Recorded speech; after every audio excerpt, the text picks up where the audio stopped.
a minute, and I'll put something in the chat here. Thanks.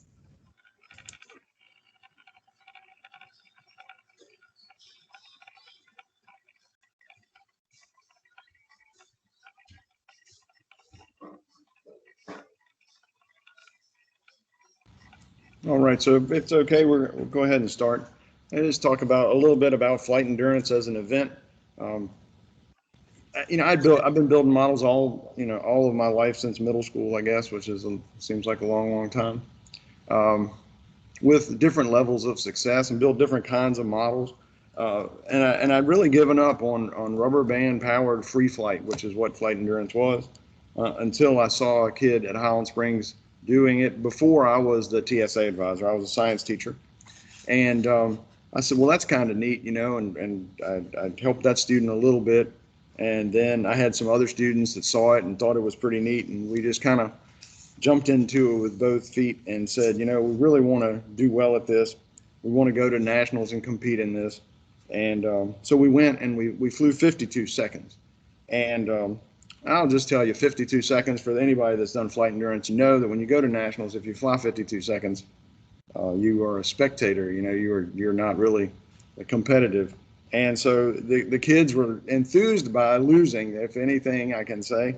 And they said, well, let's try again. Let's learn and figure this out.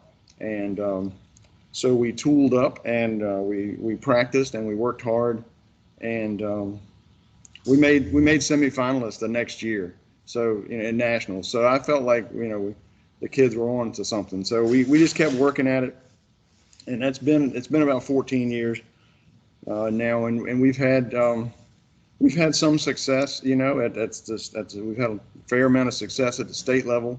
We've had fair success at nationals. In 2019, as a matter of fact, we finished first and third at the nationals, and another student that I worked with from another school finished second. So our county swept, and I was really proud of them, and they did a good job and a lot of work. So what I'm going to show you guys is hopefully the 6-hour version of 14 years of intense study on one single event, because that's really what it is. So what I want to try to do today is introduce you to tools, materials, techniques that will help you get your kids started. I've designed a plane for this workshop, just specifically for this workshop, that we can hopefully put together in about 6 hours. I will touch on other things that will help you build a more advanced airplane later. I would take this plane to any competition. I would take the kids any competition with this airplane, but they might not be like at the top of the competition, because there are a lot of little things. We're going to see that we spend, and I know you guys that do other competitive activities in your lives, you know that you spend about 10% of the time to get 90% of the performance, and you spend the other 90% of the time getting the last 10%. And that's really what's going to separate you from being 11th and being second or third or first. And then we're going to see a lot of connections as we go through this to engineering. I hear a lot of you are engineering teachers. I'm the director at the Specialty Center for Engineering in Ricochet County Public Schools. I have, it's a magnet program throughout the county. Kids apply and come here. So I appreciate where you guys are coming from and needing to be able to tie in the projects that we're doing to the material that we're teaching. So we might touch on material science. We might also touch on math and science. My background, of course, is science, as I said a minute ago. So the rubber band powered airplane, predates powered flight. The Wright brothers, their dad brought them a rubber band powered toy, and they were fascinated by it. And they said, hey, this would be kind of neat if we could build one. We could build one that we could fly that had some other kind of power besides the rubber band. And that was really probably the seed of the idea to build their first airplane. So we are going to build, I'm going to see if I can hold this up here in front of the camera. We're going to build this. So here's our flight endurance plane. A fairly straightforward design. It has, my kids refer to it at first when I tell them, it has a flat wing, a Hershey bar wing, as the kids like to call it, because there's no dihedral. you may say, well, how in the world do you get it to be stable? Well, it has tip plates. They prevent the wind actually goes diagonally across the wing. It actually creates a vortex at the wingtip, and these prevent that vortex and from rolling off the end of the wing and causing a huge amount of drag. They also provide stability in place of dihedral. We're going to build the same thing in the back. We've done a few things. I don't know if you guys can see the wing has a sharp leading edge. We're going to create that to reduce drag, and it also has a small section that hangs down in the back. We're going to talk about that a little bit to make a little bit more lift but not add drag. So that is going to be what we're going to build today, and hopefully we are going to get that all done. So I'm going to fly this across the room and pick it up later.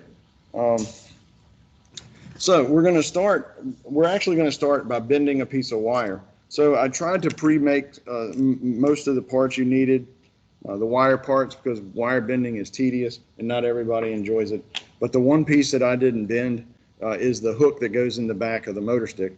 So of all things to start with, we're going to start with that. So I'm going to switch cameras. Guys, give me a second to do that so that you can see my hands instead of my smiling face here. And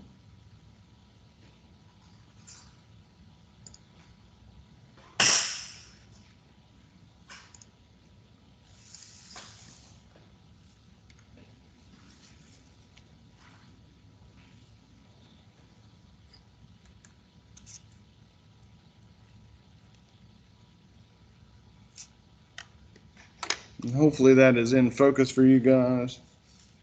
That you guys can see that little piece of wire there. All right. So the wire that's in your kit is 20 thousandths diameter music wire. I have a thickness gauge that I use for all sorts of things, and you can see 20 thousandths of an inch. I buy it from an industrial supply pre-straightened, so I don't have to try to hunt it down. And you can buy a pack of 100 for about $3. And the part that we're going to make first is this little crazy shape right here. And this is where the rubber band hooks in the back of the airplane. And you guys, I just wanted to have one drawing up here in front of me today. So I just have the wing drawing.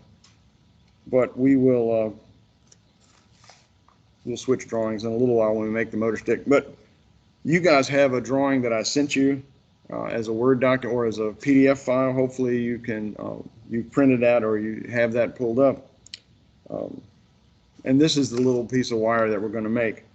And that's actual size there on the screen. I'll put a ruler here beside it for those of you that don't have that other drawing.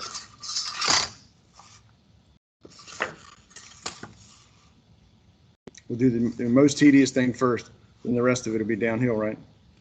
So you can see this little piece overall is about 5/8 of an inch long. So it's not going to be too much to make. So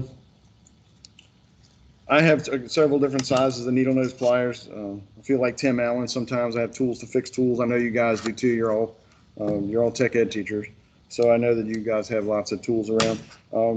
I use different ones for different purposes. I use the width of the jaw as a gauge for making the bends. So I use different pairs of pliers for different parts because the jaws are different widths, and it helps me gauge how long the bend is going to be. So I'm going to put this right at the tip of these small needle nose pliers, and I'm making a bend that's just a little kink up. It's at about 45 degrees to keep the rubber band from falling off the back. It's not and honestly, guys, you should see some of the stuff that my kids produce. It is less than spectacular, but it just works. You know, when the airplane runs out of rubber band at the end of its flight and it's still in the air and the rubber band falls off, it's not good. You know, it usually upsets the trim of the plane. Some judges will want to DQ you because parts of your airplane fell off. Just have to keep this rubber band on. So that's what that little kink is for. The second bend up is about It's about 5/16 of an inch forward of that first little kink, and it's up at 45 degrees. And then we're going to make a bend about an eighth of an inch further along. Hopefully you guys can see this. The big thing with bending wire, of course, is to keep everything in the same plane, keep it flat. So you see what the shape that I've made now. I hold it against this white paper so that you can see. And so now I've just created that little kink in the front. And now I'm going to come another eighth of an inch. I'm going to come another eighth of an inch. Again, I'm using about the fourth notch in this pair of pliers, but I'm going to bend it another 45 degrees. So now I've made a C. I'll bend it back on itself like that. And if it's not quite in the same plane, I can tweak it just, with your pliers.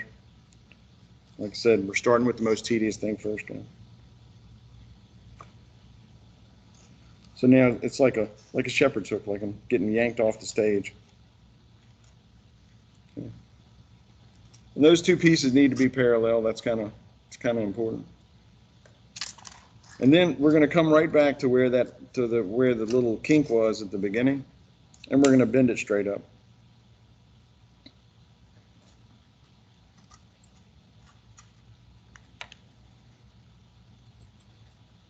So if it doesn't exactly match the drawing, it's okay.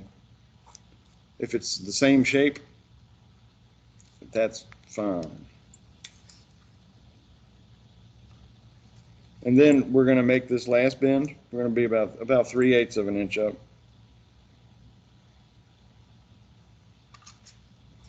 So we've made a 5. We've made a 5. And it is important that those things be square. So you see right now in mine, they're not. I should hold it still long enough for you guys to actually see that. But I'm trying to make it so that this is square. Because this little piece up at the top is going to stick in the back of the motor stick. And this part is going to hang down underneath.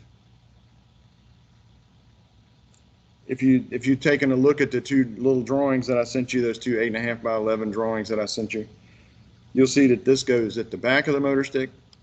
It has a little spacer that we're going to glue to the bottom of the stick. That's going to space this out, because as we wind up the rubber band, it's going to get knots in it, and the knots will hit the stick, and that friction will cause us issues. All right. So I'm going to cut this off, but I'm going to give you guys excuse me, I keep coughing, I apologize.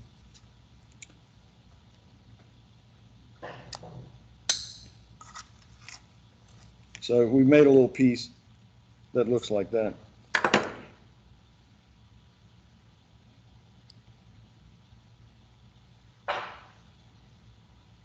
So while you guys are working on, I will tell you that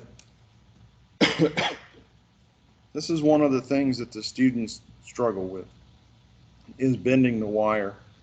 And so any kind of jig or fixture or template, or, if you can give them something to make it, let's say, make it like this, make an example for them, that helps them. Things that take the variability out of it are helpful. So we'll talk a lot about jigs and fixtures and things that make the parts turn out like you want them to automatically. It's very helpful when you're teaching the kids how to do it. Can I ask a question real quick? Absolutely. All right, so I may have missed this in the beginning. My dog's out there barking, disturbing the neighbors. So I've got two wires. One's about half the length of the other. Which one is that we're supposed to use? Both the same. They're both the same. You can use the shorter one. See those, okay. Yes, you can use the shorter piece because you need that long piece. So I don't know if I explained it well, and the kit is enough material to build 2 airplanes. Okay. So you needed 1.5 pieces of wire to make another landing gear, which takes a whole piece of wire by itself. Okay, so this landing gear It's So pre-made. another one like it. Okay, That's gotcha. for today.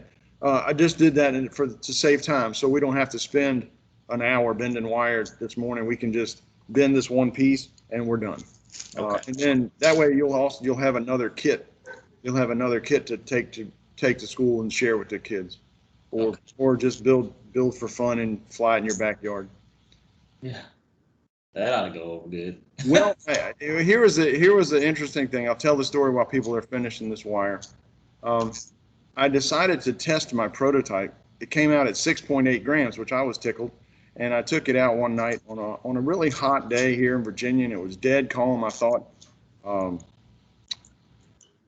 never underestimate the power of a thermal, even at 8:15 at night. So I launched a plane in my backyard, probably with enough power to fly up about 20 feet. The last time I saw it, it was 30 feet above the trees, headed northeast in a nice slow circle and showing no signs of coming down.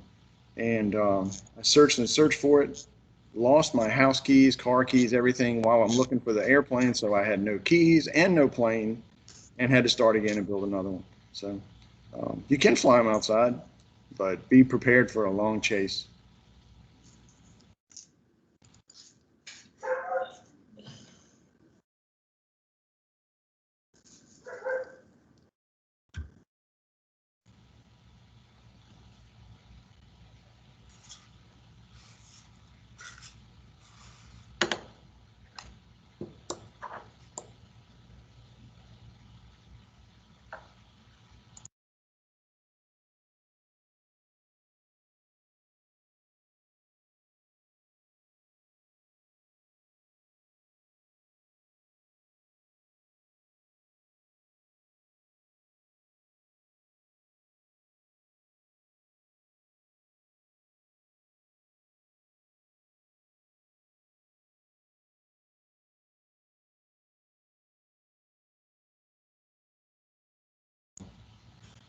Andy was just asking me. He said, "Well, the bottom part of his turned out a little too big. Does that matter?" And no. And it everything we add here adds a little bit of weight, and so in the long run, we don't want to add more. We don't want to add more wire than we need to because the wire is heavy. But I'll give you an example. So I had a student in 2015 that the plane that he took to the national conference was 7.8 grams. 7.8 grams. And I think Andy, you were here then, weren't you? When Thomas and he was the national winner. He flew over 3 minutes with that 7.8 gram plane. So there's way more to it than weight. If your plane is a little overweight, it's not going to hurt. It's not going to hurt a thing. Build it straight and learn how to fly your airplane, and that's the key.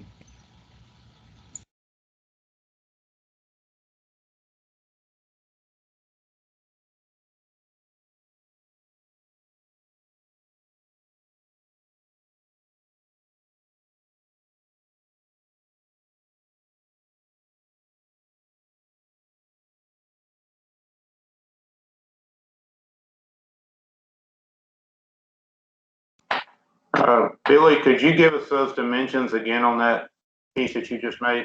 Sure, sure. Let me tell you what. I'll just lay my ruler out here, and we'll lay it out like that.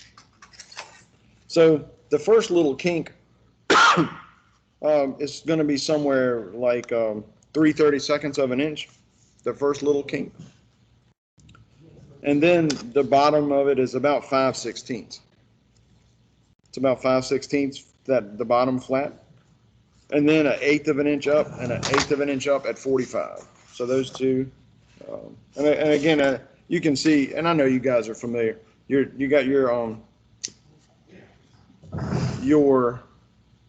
jaws, the serrations in your jaws. I fit the wire into those serrations and I count them up from the bottom and say, okay, the fourth one down here, if I bend the wire in the fourth groove in the pliers, that's 1/8 of an inch. So then I can make it consistent that way by just using the same groove every time. And then it just becomes kind of a matter of muscle memory to bend that wire.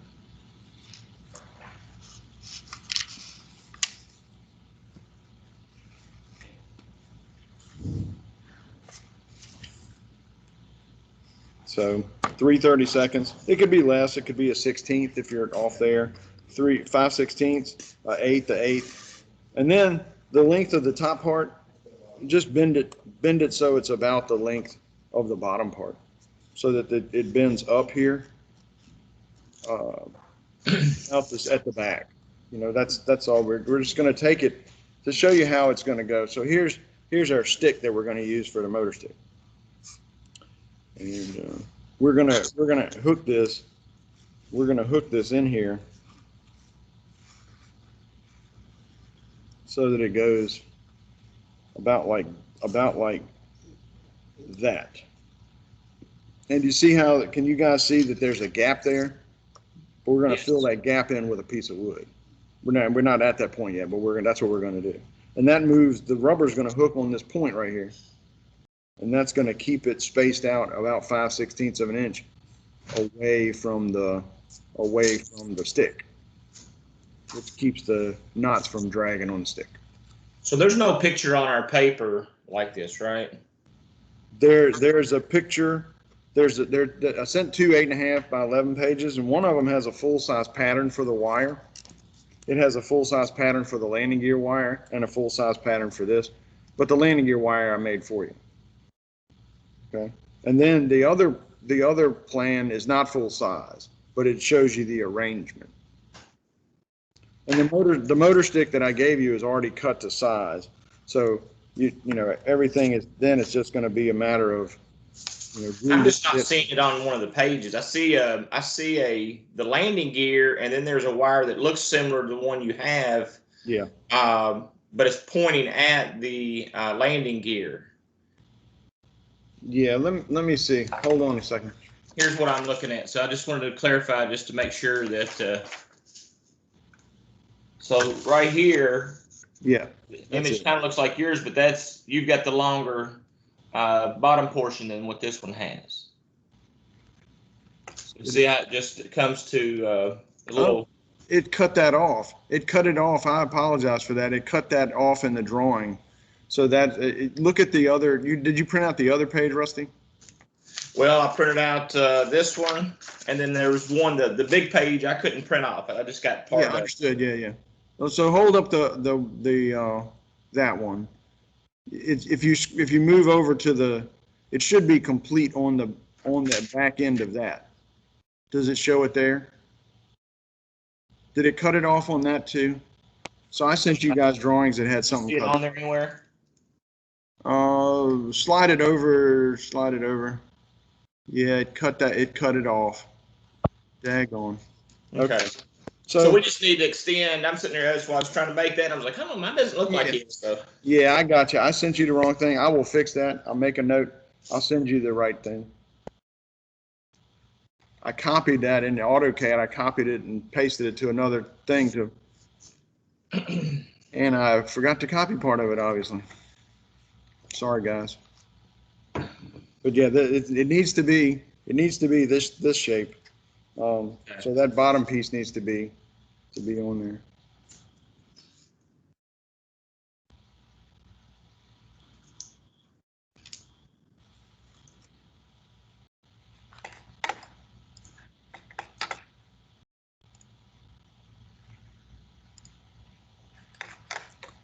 Yep. Yeah, sure messed that up. Sorry, guys.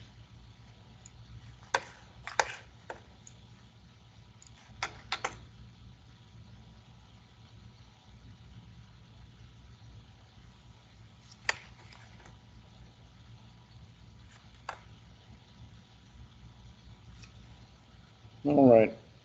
So with my foible there and accounted for, how's everybody doing on this one little wire piece? You okay? All right. I apologize for that, guys. All right. So once we have that wire piece, we're going to set that aside. We don't need that anymore right this minute. We are done with bending wire for this workshop. Mr. Watkins, Yes. the one that you have on the stick, is it 1.31 grams or 1.61? Oh, you can use either one. Okay. what I did is I cut about, I mean, obviously I must have cut about 65 sticks, and Okay, I weighed them all and wrote the weight on there, and I picked the lightest 50 to send you guys. okay, thanks. So, you know, you can use either one. Okay, Again, we're gonna be in the ballpark of the weight. You might want to be, you'd always want to pick the lighter, stiffer part. So, you know, lightness is not the only thing here. We have to build a motor stick that will stand the loads of the rubber band. uh-huh, And so all of them, I tested them all. You know, I have calibrated fingers, so I test them all to see how stiff they are and how much they resist twist. So I didn't send you guys any junk. Everything that you guys got is hand selected. You see that on a lot of kits, but you know, I cut those strips and then cut them to length and wrote the weight on them and picked the lightest, stiffest ones. So there were some that were too light or too flexible. There were some that were way too heavy. As a matter of fact, I have one of the two heavy ones that I'm using for my plane here. It's 1.7 grams. So this one was a little bit too heavy. Around 1.2 grams would be optimal. 1.3 grams. But again, a few tenths of a gram for purposes of our workshop aren't going to make any difference. When you're getting to build your plane for state and national competition, then you can cut 20 sticks and pick the one that's the magic one for you. But we'll leave that for another day when we have more than 6 hours. All right. So the next thing we're going to start on is the stabilizer. So you guys got a plan in your box, printed in red. Don't know why I selected red, guys. I'm sorry if that upsets some people's feng shui. I know that red lines are not, you know, don't use red ink to grade your kids' paper anymore. I don't know. So we're got to do some preliminary work here before we start building. And I'm going to sort of demonstrate 3 different ways that you can build these parts. And again, how you get your kids to do it, how we're going to do it today might be different. Sometimes reducing the number of degrees of freedom in what they're doing might help them. So we might take away some of that by using a template. But the first thing we have to do, if you notice on your drawing, you notice that the wing ribs, the wing ribs are actually, they fit into slots in the spars. So we're going to make those slots. So in your kit, you'll find a little piece of mat board, and it might be green, or it might be pink, or it might be cream colored. I don't know. I get whatever mat board the local frame shop is throwing away. And it should have a piece of 180 grit wet or dry sandpaper glued to it. And yes, before you ask, yes, I used the laser to cut these little strips of sandpaper. And I glued it on with a glue stick. And this thing is about, the mat board is about 50 thousandths of an inch thick.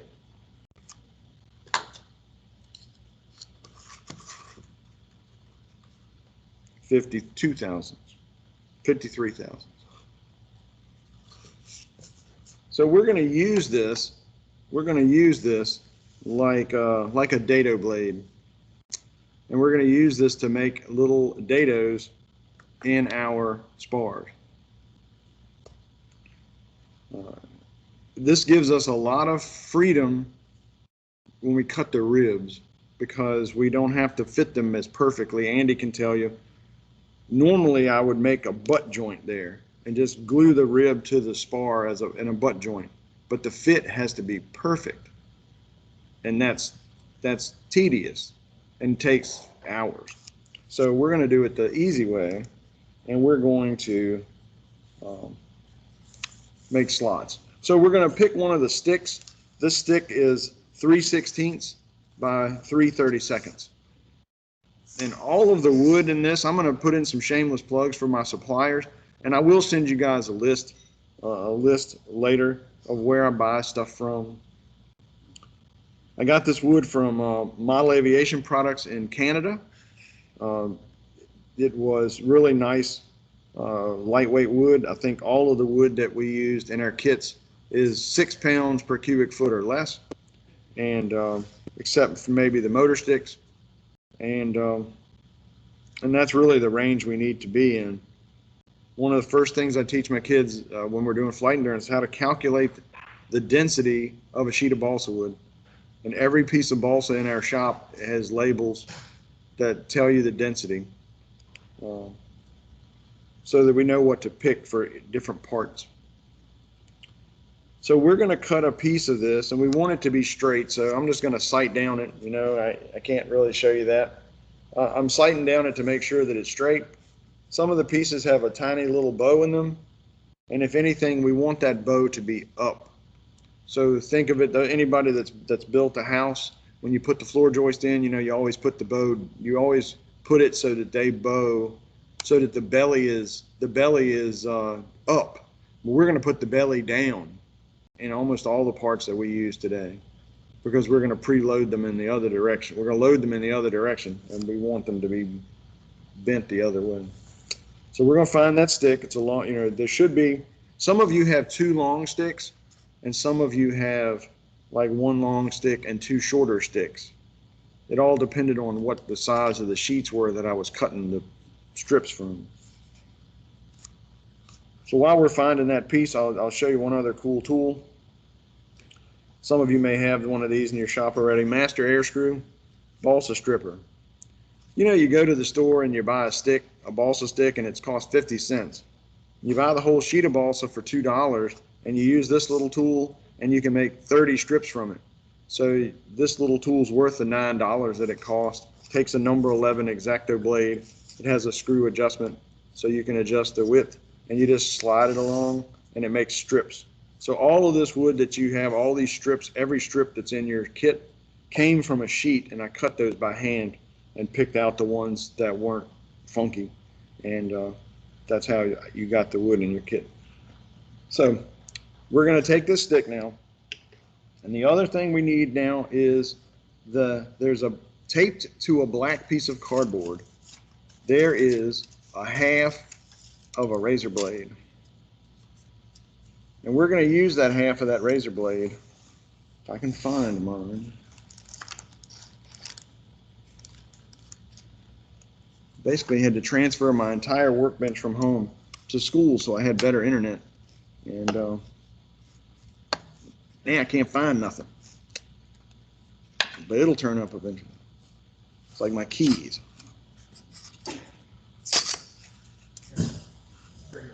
Can I use it, Amy? Thank you. Thanks. I'll find it in a second. So we're going to cut this strip to length, and the reason we're using this razor blade instead of an X-Acto is because the double-edged razor blades are so much sharper than X-Acto knives. You may want to put some tape on the back of it to keep it from cutting on your fingers. But soft balsa, if you cut it with an X-Acto, will crush instead of cut. And we're going to cut this thing somewhere like, we're going to leave about 3/8 of an inch sticking out on both sides. So I'm trying to see if you guys can, I got to move my camera. Trying to show the whole plan here. So we see here, I'm cutting it. I got it sticking out about 3/8 on the other end, and I'm going to cut it about 3/8 long on this side. And I'm pushing the blade forward as I cut so that I get a nice clean end. I shouldn't get any crushing. If it's crushing it, then it's the blade is dull. All right. So now that we got that piece cut, we're going to use just any old pin that we have, and we're going to make a little tiny dot. We're going to hold this piece in place over the plan, and we're going to make a dot as close to the center of the rib location as we can make it. So I'm making a dot, and then I'm going to end up on the stabilizer here. I'm going to end up with 5 of those little dots.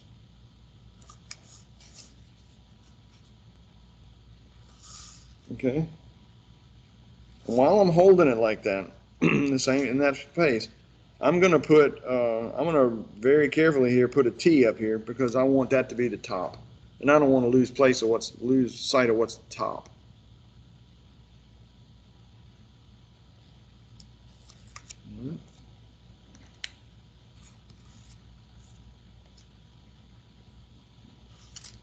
Now we're going to use our handy dandy sandpaper dado saw, and we're gonna sand some little notches, and you can see the depth of the notch in the wing, in the stab plan. You can see that the notch is about a 1/16 of an inch deep. Now it's going to cut about a 1/16 of an inch deep in like one stroke. It's super soft, and you're going to use your fingers like a fence. So I'm holding my fingers. If I try to hold the wood here and sand it like this, it's going to break. See how much it moves? It's going to break. So I'm going to hold it right next to that dot. I'm going to put the little dado sander right on top of the dot. Hold it straight up and down by leaning it against my fingers and go like this. 1, 2, like that. See how little I did? And that's gonna give me the notch that I need. Mind, this one needs to be a little bit deeper. I was going slow. And again, if they're a little a little deeper or shallower, it's fine, because we're gonna put a rib in there and glue it in. It'll be a nice solid joint, and it doesn't matter. We're gonna cut the ribs to fit. We're gonna cut the ribs to fit. So we're gonna repeat that. So I'm gonna be repeating that, and you guys can, if you're at different points, see what I'm doing. I put my fingers right beside it, and I do like that, and I use it like a saw, make a little notch. Hey, Billy, all I see is a piece of sandpaper. I don't see it attached to like a wood backing or anything like you have. I think it should be in there on a, hold on, let me ask Andy. You put one of these in each one? Huh? In bag C? There should be a loose piece of sandpaper, and there should also be a little rectangle of cardstock. And we'll blame Andy if it's not.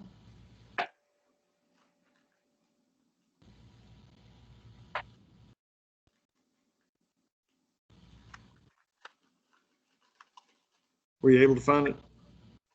I'm looking. Hey, sir. Okay. Yeah, I got it. Yeah. Okay. Hey, Rustin. So I think I'm looking for these pieces that you're using, but All right. this was, I think, the second half of my section. It came like this. Yeah. So So it looks like they're all broken. No, the balsa that's got the one piece of tape on it is just scraps to use for whatever. There should be a long section in there with 2 pieces of tape on it. Yeah, I think this is the second half of it. See, I don't have anything long enough to go across that front wing. Oh, no. So everything came. So I think these went together like this because they're all, see how rough they are on the edges? Should they have been like that? Right. Yeah, I see. Right. Yeah. Let's see if we can. Well, here's what I would think we're going to have to do, and I know this is a stopgap Band-Aid kind of thing, Rusty. See if you can figure out 2 pieces that are the same size, and we're going to just make a scarf joint in them. Just put them one on top of each other. I'll show you with my scrap. So here's a scrap piece, and we're gonna take the 2. I'm gonna break it. So lay these on top of each other like this, and just make a long scarf like that. Okay. Okay. And we're just gonna make this long scarf joint through them like this, and then we can flip them around and glue that together. I got you. I mean, I hate to make you do that because I didn't mean for that to work out like that, but Yeah, I kept looking for it. I was like, how come I can't find the pieces? It just that winder being in there, and I didn't secure it super well, and it must have slid down and whacked all your balsa wood and broke it. I apologize for that. Okay. So yeah, make that scarf joint, And here's a good opportunity while everybody else is finishing their notches. I'll show you something with gluing. For this scarf joint, we want that to be strong, so we're gonna double glue it. I don't know if you guys in wood, that do woodworking stuff, use double gluing much, but we're gonna use it here. So I'm breaking the cardinal rule here. I'm putting glue on my plan. So I'm going to put glue on this piece. I'm always going to put the glue on with a pin. I put glue on here like this. I put the two pieces together and kind of transfer some glue like that. And then I let it dry. I take it apart. I didn't get enough glue on there. I didn't cut a very good scarf either, by the way, but we cut that, touch that like that. We don't want any excess. And then we just set it aside and let it dry. And once that piece, and it won't take long. I mean, if you're in a house and air conditioning's on, it'll take 2 or 3 minutes. And then once that dries, we're going to put a little bit more glue, not as much as we put the first time. And we're going to put that on there. And then when we put them together, it'll tack instantly. And then you can just pin it down to your board, and it'll be stronger than the original part. It'll tack right together. So we'll just, yeah, his bundle of spar wood got Yeah, so you can see how much of it's broken. All these pieces were on the second piece of tape. yeah. So We can just put that I think together. Mark Harrell sent me this one intentionally. Oh, You can watch Mark. He's tricky. oh. We can just pin it together like that. And then, I mean, if you could figure out which pieces went together, you could probably glue the broken ends back. But, oh, I'm sorry. Thank you, Andy. I'm off camera, guys. And see, by doing that, it tacks right up. And then I can put it up here, pin it together. So this is how we can fix broken pieces. Long scarf joints work fine for making repairs in these or splices in the long spars. You might want to put it against your ruler to make sure it's straight. So I apologize for that, sir.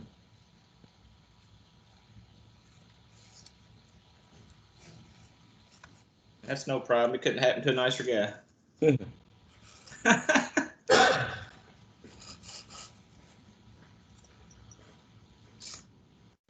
Rusty, you can be at summer conference.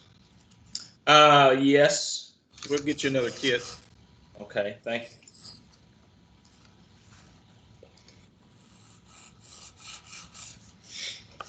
you. So how we all coming with our notches on our stab spar?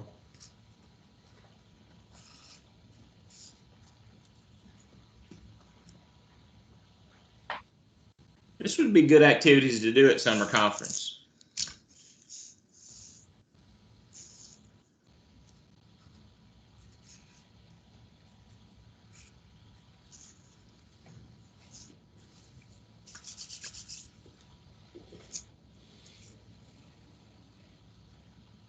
So if we did our work correctly, now when we lay that spar over the plan, the notches should line up with the rib locations. So we're going to repeat that for the back spar. And the back spar is 3/32 of an inch square. And hopefully, depending on Rusty, where yours broke, hopefully you'll have a piece long enough for that. But again, might have to splice it together. So I'm gonna do the same thing. I want to make sure any belly that's in it the belly is to the bottom and the part curves up. And so I'm gonna mark top on it with a T. And I'm gonna mark my rib location.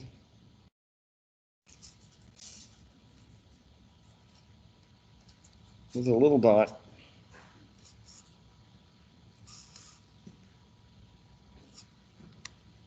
and use my handy dandy dado sander. Now, these don't have to be quite as deep. The wood's not as thick. It's very soft, so be gentle, or you can sand right through it. And what I find is that I have to turn it around to do the last one because I'm right-handed and I can't hold it with my left hand and sand with the other. So.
So Carol, the little sander thing, I cut the rectangle of a mat board. I use the laser, but you could do it with a X-Acto or a utility knife.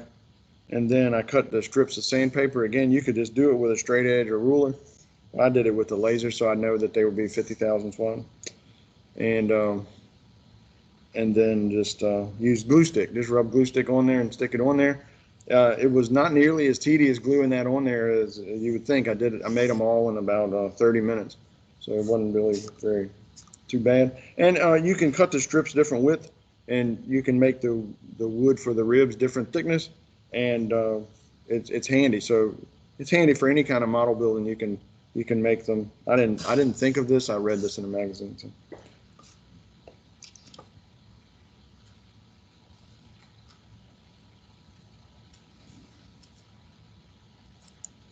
So we're almost ready to start putting this thing together, but we got one more thing to do.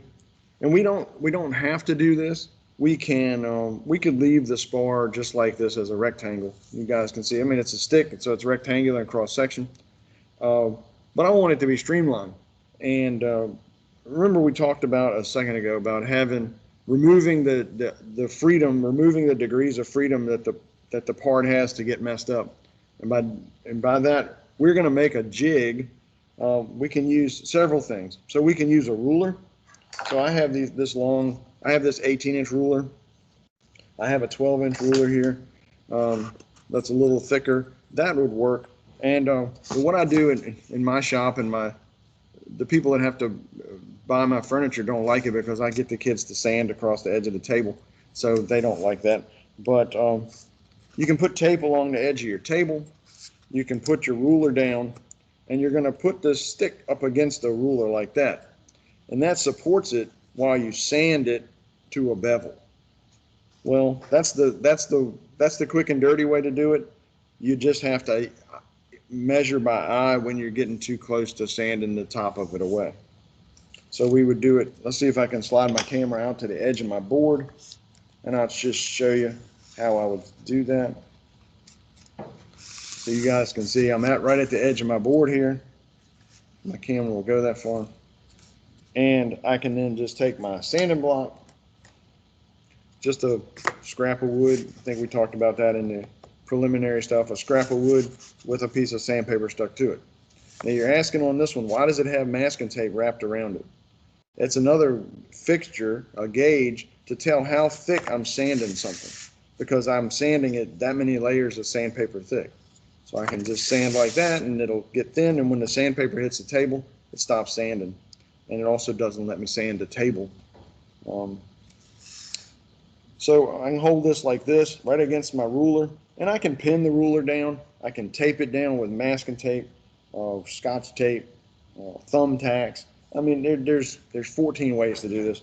We can, and then we're just going to sand uphill like that. You're only sanding one direction. Think about it like the sandpaper is like a plane or a file, and it only cuts moving forward. The sandpaper, we know, cuts going the other way, but we have to wrap our mind around it, because if we pull back, if we pull this back, it's going to break. If we sand in both directions, it's going to break. So we're only going to sand by pushing it into the ruler, which acts like a stop. I'm off the camera. Andy says I'm off the camera. Let me slide down. Can y'all see? So I have this right at the edge of my board. I have my sandpaper, and it's 180 grit sandpaper on this, which I think I sent you a strip of that in your kit. And we can just sand this like this. Notice that I'm just sanding it at an angle, and I'm sanding it just so it has a little bit of a taper to it, just so it's a triangle. That's a way. Okay, so I'm doing it on the edge of my building board, which is insulation foam. I could do it on the edge of the desk, and I could protect the desk by just putting tape on it. But now, if you get crazy into it and you want to make a better fixture, let me show you a better fixture. So this is a couple of pieces of oil hardening tool steel, and some of you may just have this laying around your shop. I did not, but and this piece is 3/32 of an inch thick. This piece is a 1/16, and I have another strip that's an 1/8 of an inch thick. So what I'm going to do is I'm going to put this on here, and I'm going to tape it down. And again, I would just do it against the ruler like I just showed you, so y'all can keep working. And I'm going to tape this down so that it is, there's my top. That's all right. Did it upside. See, after that, I told y'all to mark top. I sanded mine on the bottom. See? So I get for trying to work and talk at the same time.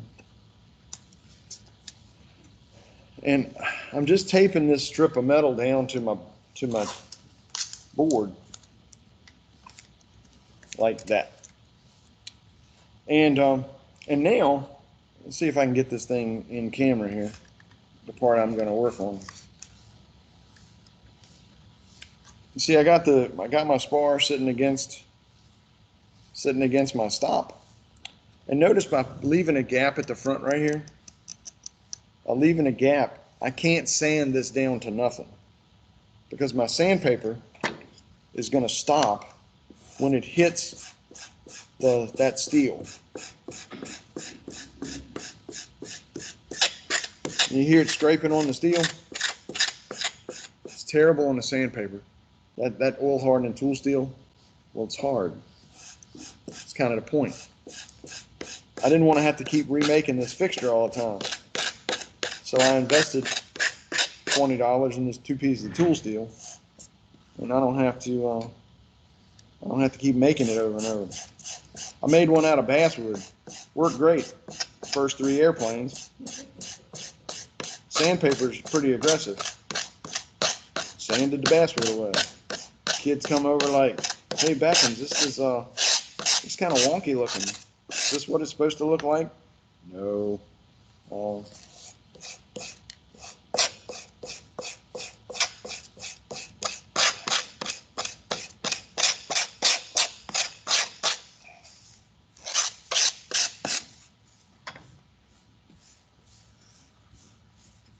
So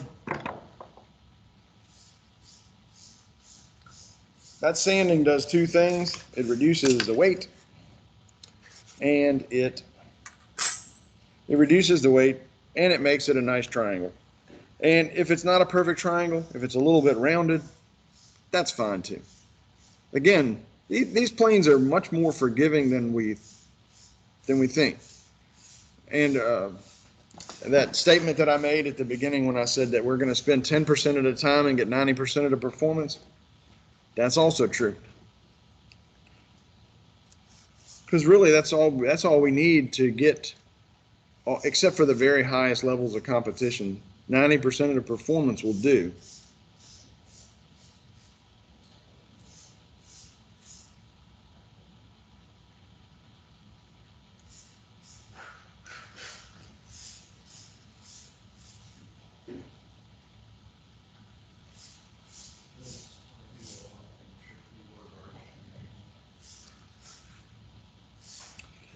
Oh yeah, and I did think about the fact that many of you are going to be working, like maybe even at your dining room table. So don't sand your dining room table.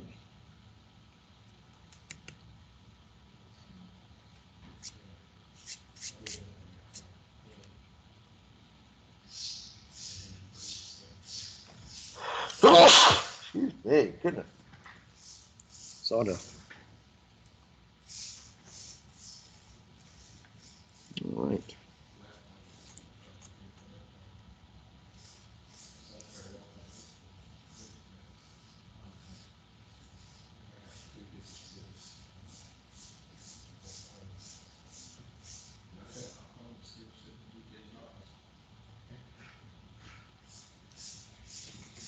All right. So how we doing? How is this coming along? Okay. Very good. Thanks, Sam.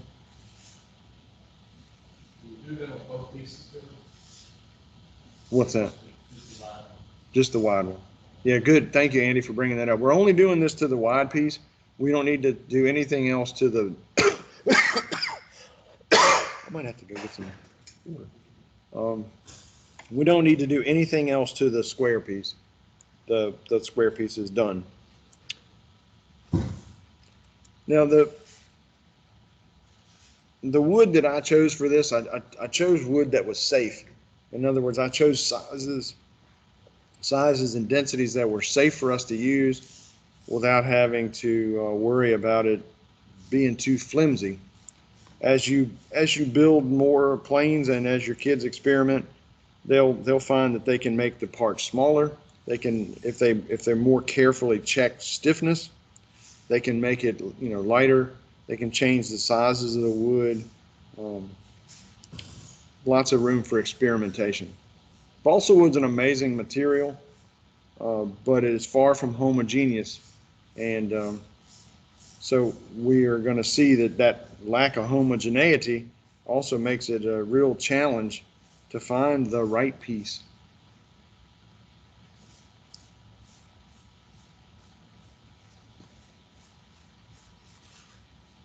All right. So I hope you guys see that the wing is just a big stabilizer, except that the wing, notice that the wing is longer on one side than it is on the other. So the spar the rib that's in the middle is not in the middle of the wing. So when we get to that, we got to really keep track of front and top and left and right, because if we don't, we'll build a wing that's offset to the wrong side.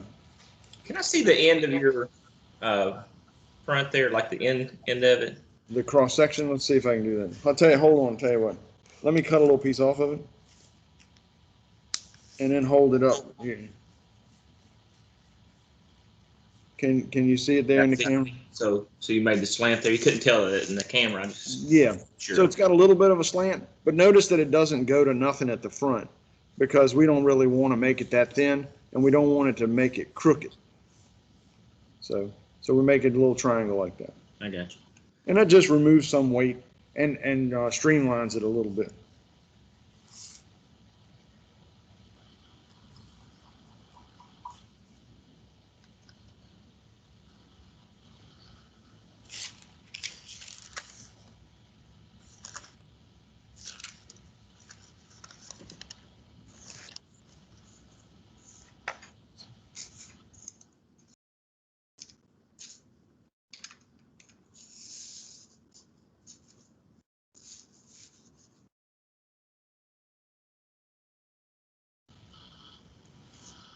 All right, guys. So when we wrap up that sanding, so we've sanded the slots, and we have sanded the taper in the front spar.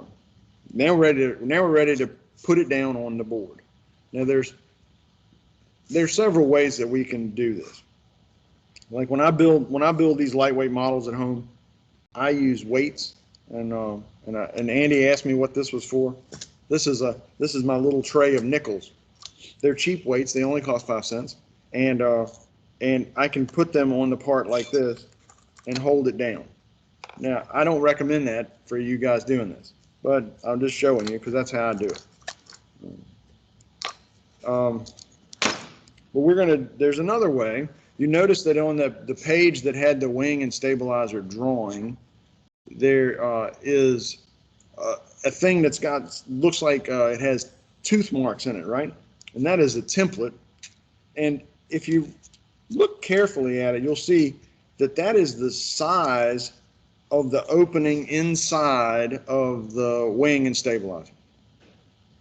And so we can put the template inside, and I'm going to put my ruler down to show you, like the template would fit inside the wing drawing, and the wing spar would get butted up against it.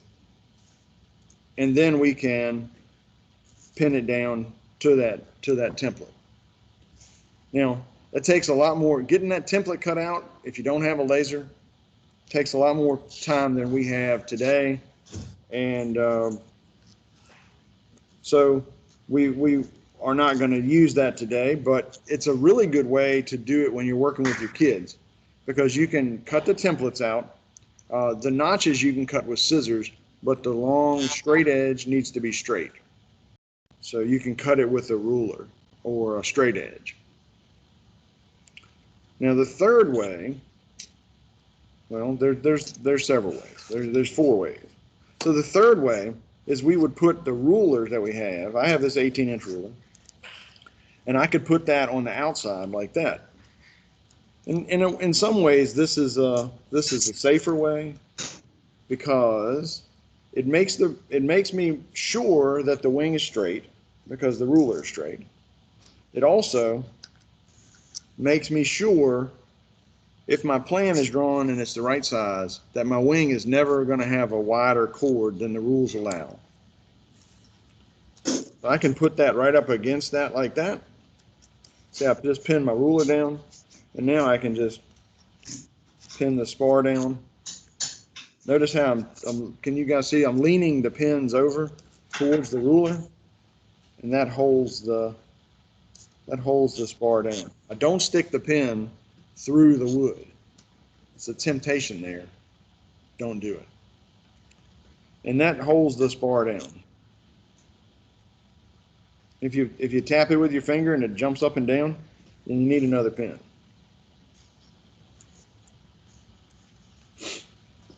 Okay? And we're going to do the same thing in the back. Now I happen to have 2 rulers. And this gets a little tricky on the wing because it's longer than most people's rulers. You can use 2 rulers.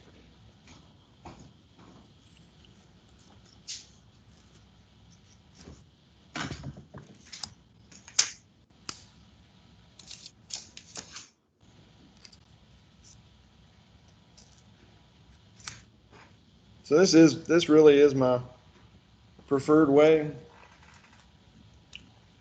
to build against the rulers like this for me. But if I was doing it with the kids, I'd use the templates. And if I didn't have the time to do that, I would invest in the rulers and do it this way.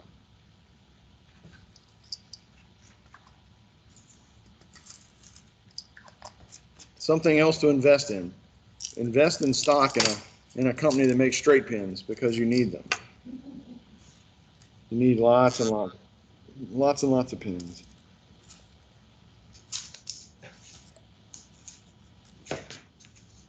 And again, I'm just pinning the back spar against that ruler.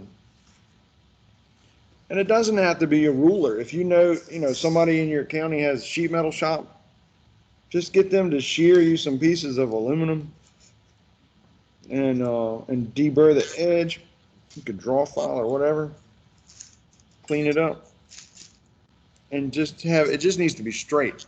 It doesn't need to be anything fancy. Same with this tool steel that I bought. I didn't feel like going to the trouble of, cleaning up a piece of rusty junk that I bought, or something that wasn't smooth at the Lowe's. So I just bought something that was already ground on all four sides.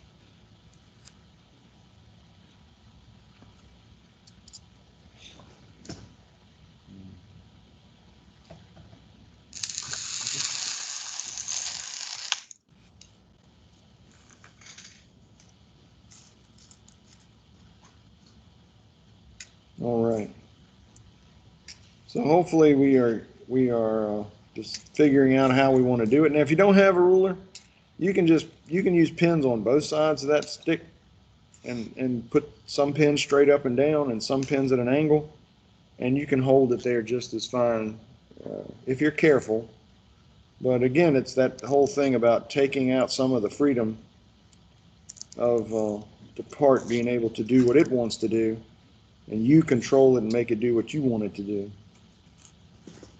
So I know this part now is straight because it's up against this straight steel ruler. And so there I am.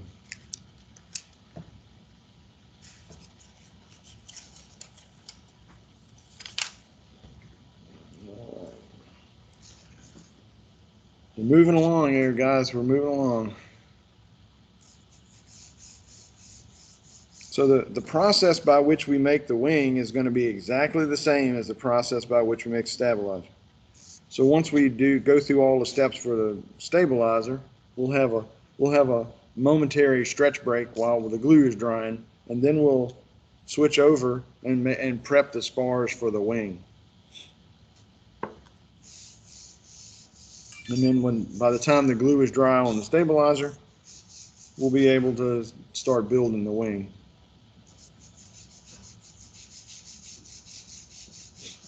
All right. So the next thing we'll see here that we're going to get out of the kit is our little pre-cut sheet of ribs. I cut these with our laser. I'll talk a little bit while people are finishing up, getting everything pinned down. I'll talk about the shape of this rib. This rib is a 4% simplex curve. I don't know who named it simplex. It's really actually a fairly complicated mathematical formula that generates that curve that looks like an airfoil.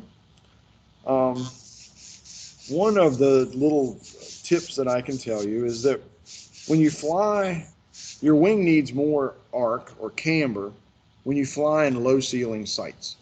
So if you're going to fly in a gym, like our gym is 20 feet 6 inches, and I would build a plane differently to fly there than I would if I was going to go to a big contest like at Kent, Ohio, or somewhere where the ceiling is 55 feet. Because I need to be able to get to the ceiling with less power. But in a low ceiling, I need to fly slower. So I do that by generating making a wing that makes more lift at low speed. So I use thinner wings for high ceilings and thicker wings for low ceilings. Well, the way they refer to the camber is a percentage. The camber is a percentage of the chord. And in this case, this wing rib is 4%. It's 4% as high as it is long. Now, the neat thing about simplex curve is this. No matter you guys can see the front from the back, right? The front has the really tighter curve, and the back is straighter. If we trim these off from the back, no matter where I cut them, they're still 4%. It's still 4% as high as it is long. So I could build a tapered wing or a wing with tapered tips, and the thickness is constant. And that's kind of cool. Not the actual physical thickness, but the percentage of the chord is constant. So that's the beauty of the simplex wing rib. Otherwise, you have to make a new template every time you cut ribs. So I generally don't, I don't laser cut ribs for my students. I make them, I made these templates. So this is a 3% simplex template. It's made out of yellow plexiglass, like yellow acrylic. And we will just use the X-Acto knife and we will just cut along the edge. Slide it down the sheet, cut along the edge, slide down the sheet, cut along the edge.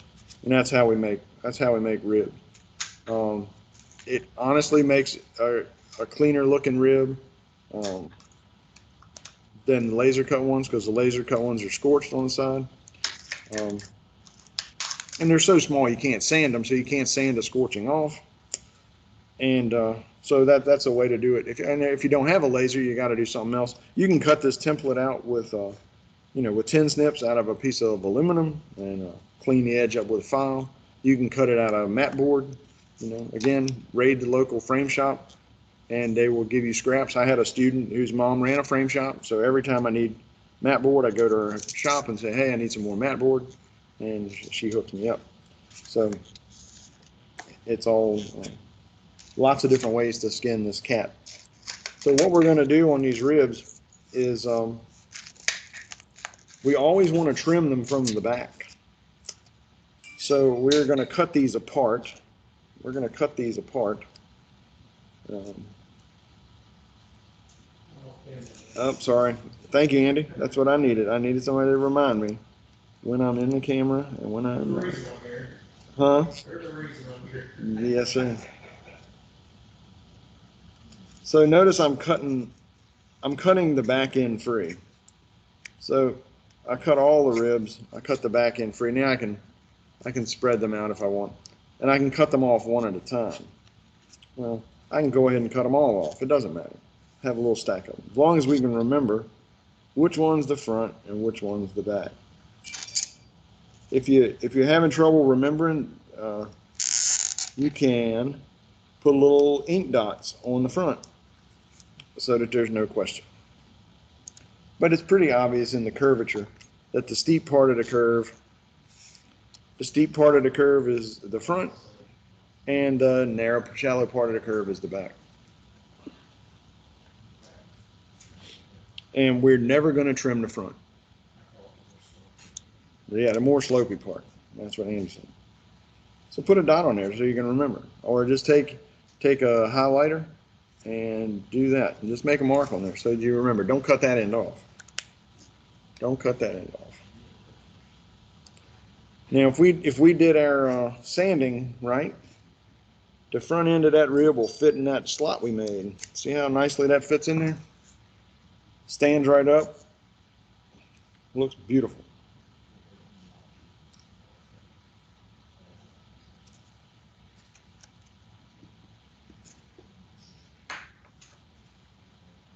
And then we need to cut this rib to length. So we're going to look straight down on it from the top. Again, using our broken piece of double-edged razor blade. This one has glue on it. And we put it on the top of that, and we are going to cut. It should slice right through it. And if we do that right, the rib will fit in the notch. It shouldn't bow up. If it's too tight, it'll pucker up, like this one might be a little bit too tight. So when we use our sanding block to sand the end of it a little bit, very little. You should have plenty of extra ribs, so if one of them breaks, you just get another one. And when we glue these things into these slots, we want them to be flush at the top. We want them to be flush at the top.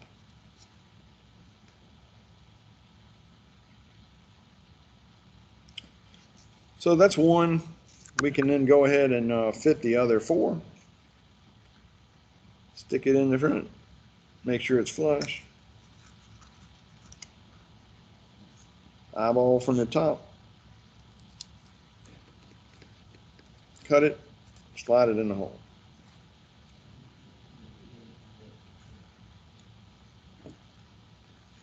Remember, always trim the back, never trim the front. got a pin in the way, move it.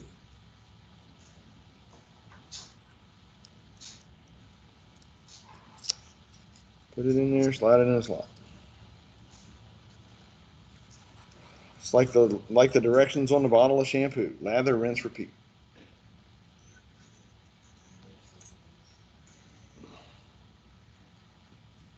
So in case somebody's asking, we normally at the hobby shop, if there's still a hobby shop in your locale that's not a hobby town,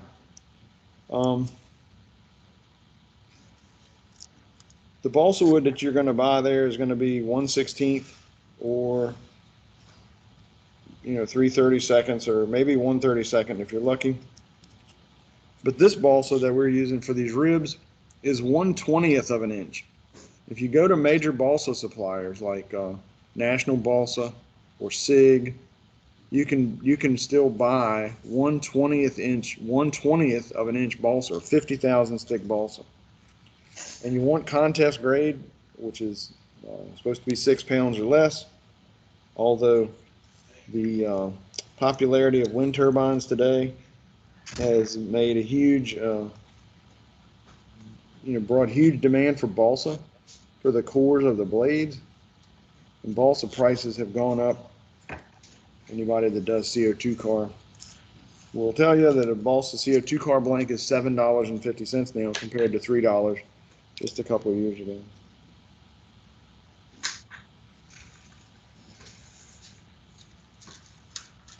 So once we've done that, we've put all 5 ribs in place. You guys see how I've got them trimmed in there. Andy, you are one that's done this workshop before when we had to make them stand up in between the spars.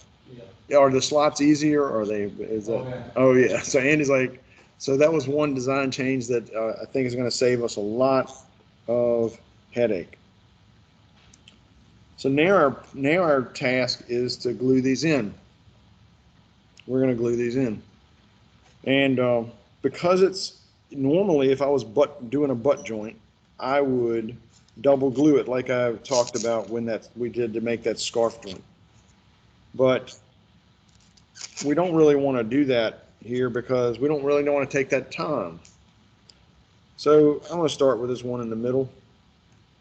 I'm always going to put my glue on with a pin. I have a hat pin that I got from this guy on the West Coast, and his name was Bruce McCrory. He's an architect, and he was getting out of the hobby, and he sent me this box of stuff, and it had this hat pin in it, so I call it the Bruce McCrory pin, and I use that at home, but I didn't want to lose it, so I didn't bring it to school. So put a little dot of glue on the end, put that rib in the slot, and we just want to push it down so that it's flush at the top.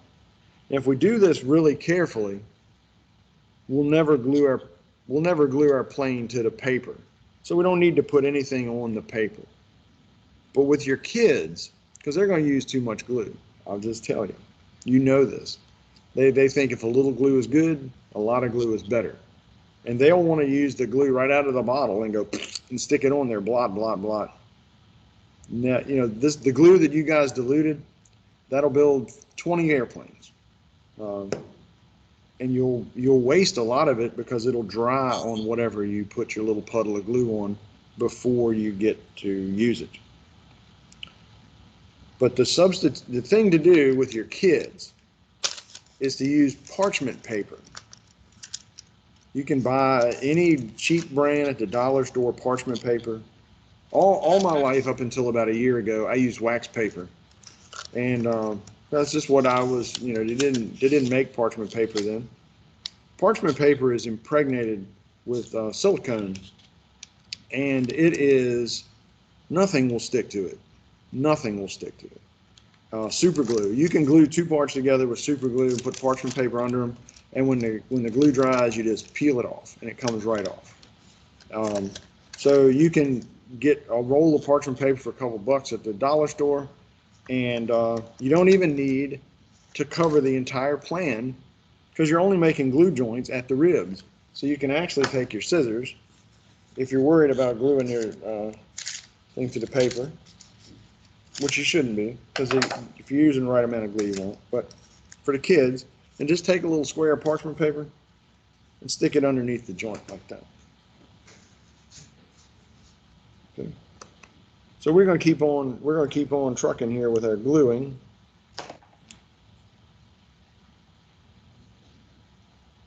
Little bubble of glue on the end. I don't know if you guys can see. We're just making a little bump of glue on the end, on both ends. And put the front end, make sure it's flush. Put the back end, make sure it's flush. Any glue that oozes out, like you see on this one, I got some ooze out there. Ooze out is too much. Take that off with another pin. Keep on going.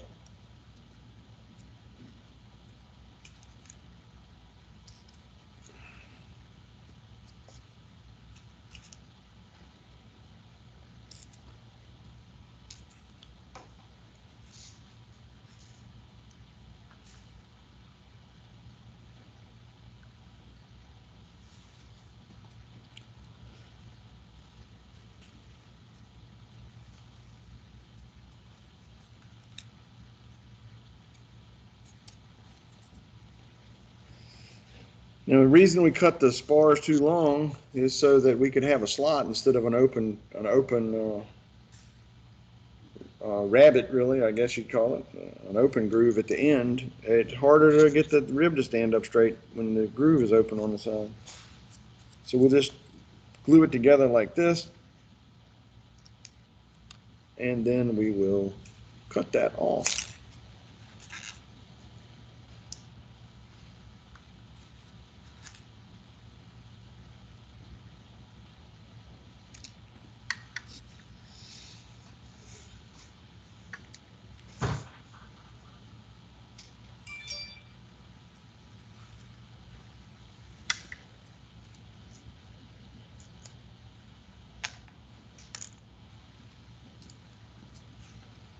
All right. So I'll let you guys work for a few minutes. I am going to go use the restroom and get some water, and I'll be back in just a minute. And the next steps is going to, like I mentioned, use the expression lather, rinse, repeat. We're going to do the exact same thing, but we're going to do the wing spar instead of the stab. And so it's the same process. Cut it about 3/4 of an inch over length, about 3/8 on each end. Mark the notches, mark the top, mark the front in this case because the left-hand part of the wing is longer than the right. And then we will proceed from there. Mark the back, do that too. Okay, I'll be back in just a minute.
All right, guys, I hope things are going okay.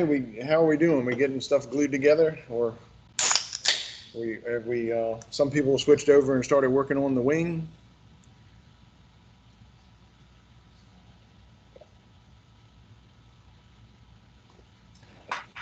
Yeah, Billy, I'm not. Yeah, I'm still I'm on the. applying the same technique. Getting a feedback. Applying the same technique for the wing. Okay.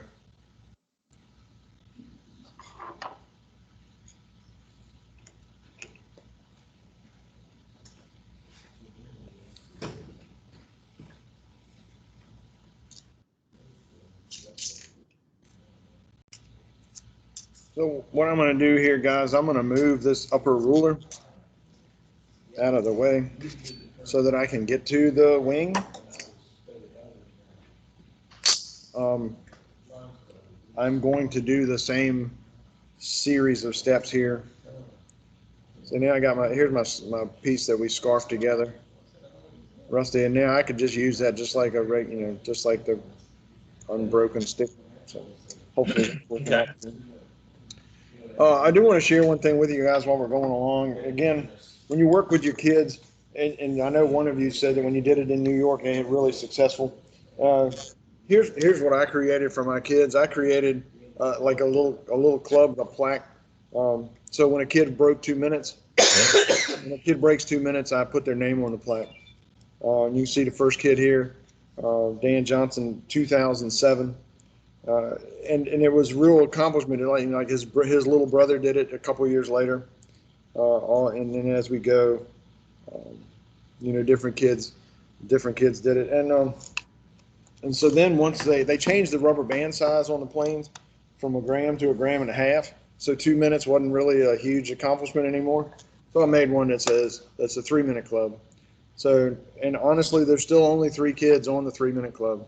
And I haven't engraved the last 2 on there because they did it in 2019 and we were out of the building so long for COVID. But I need to get this updated. But in all these years of doing it, I've still only had these three young men break 3 minutes. So it's a challenge, but it gives them something to work towards. Okay, can you walk me through the rib thing again? Because I've broken a couple of them and now I'm scared to touch them. Oh, I understand. And this stuff is flimsy, flexible, and extremely fragile. So yeah, let me get my spars laid out here for my wing, and then I'll go through that. So again, I'm taking this stick. I'm going to. I can't see anything but your arm. So I got this. This is my spar, my wing spar, Mm-hmm. and it's over long, and I'm going to cut it down. But I'm trying to sight down it to make sure that if it has any kind of bend in it, that I want the bend to point up. And I know you can't tell from my way my hands are going, but if anything, I want the front wing tips to be up and not drooping. I don't want them to droop. I want them to be up. If anything, we would call that washed in, right? We want them to be washed in, especially the left-hand wing. We actually made, when you're trimming your plane out, you may find that you have to add wash in the left-hand wing. The plane flies in a left-hand circle, and doing that makes it the left wing fly slower than the right wing, significantly slower if the circle's small enough. And because of that, there are times when you have to wash the wing in, or it'll stall and crash. So I'm going to cut this to length, a little bit open. You're off camera. Yeah, I've got to move my camera off my stab. I really need to turn the board around here, but let me just do this. Right. So I just cut that to length, and now I'm going to mark it. I've got to move the camera a little bit because it's on my plan. Sure. I hope y'all can you still see that? I can see now. Yeah. Oh, sorry. And that is the wider of the sticks then. The wider stick is for the front, and the skinny stick is for the back. That's right. Okay. Yeah. So I'm just making my dots here. Again, in the center of that rib, those two lines that mark the rib. Dot, dot, dot, dot, dot. But I need to remember that the wing is not symmetrical. It's not symmetrical because the left wing flies slower than the right wing. So we want to make the left wing create more lift at the same speed than the right wing because we want the plane to fly level. We don't want it to bank. If the plane banks in a turn, you lose flight time. You want it to fly as level as you can. So I'm going to mark the top up here in a couple of places with a T so that I remember to sand that part off. And I have to remember that that is the front. So I'm going to put the notches in the back and sand the front because the wing is asymmetrical. So I'm going to switch this over, move my camera back here. Oops, I got pins all over my board now, and I'm trying to set the camera up here.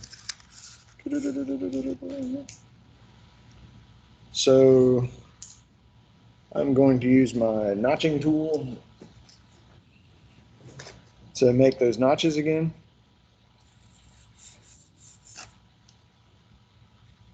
And again, we're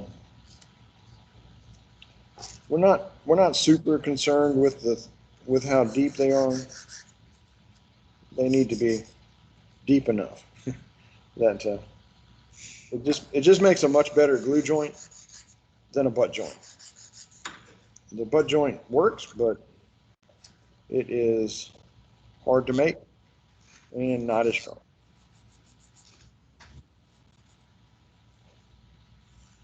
And is that notch going on top or down the inside? It goes down the inside. Okay, that's what I thought. That's why I did it. I just wanted to make sure after. Yeah, it goes down the inside, and then the rib just slots up into it. Yeah. All right. Which is like a butt joint to me, right? It is, but it gets a little glue on the side of the rib. And the other thing that makes it work better when you're doing it with the kids is that if they cut the rib a little too short and there's a gap at the front of it, it still gets glued on the sides. And if you try to just do a butt joint, I mean the ribs have to be perfect. They have to fit perfectly, and that is tricky. So you're not going all the way through. You're just doing an angle. No, I'm going all the way top to bottom. Can I hold it? I'm trying to hold it so you can see it. You can see it against my hand. I just cut a slot about a 1/16 of an inch deep, and it goes all the way across the narrow edge of that wood. Yeah, that's why I did mine. Okay, I just make sure. Yeah. Sometimes it's hard to tell exactly in the. Yeah, I know. I wish you guys were all here in the room, and we could I could walk around. You could come up and see, and I could walk around and see what you're doing. I appreciate your willingness to attempt this virtually. This is not an easy thing to do like this.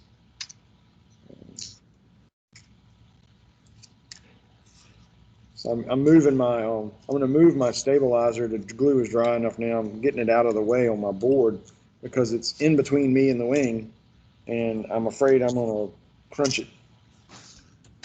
So now it's going. All right. All right. So now I'm going to do the same thing with the back spar. And I got to go through the same process of shaping. Again, I'm cutting it a little long there. I need to mark the top because I don't want to flip it over once I put the spar notches in it because it's asymmetrical.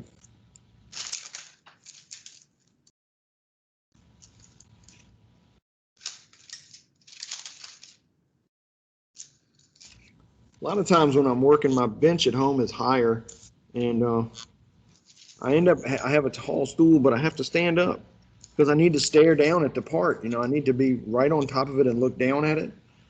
And I can't because I can't do it sitting down. I can't bend over that far. All right, so let me take my little sanding tool. I have a couple of them up here.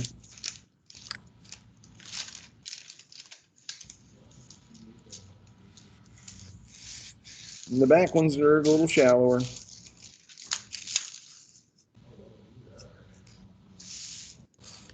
So just a couple of, like a stroke back and forth is sufficient.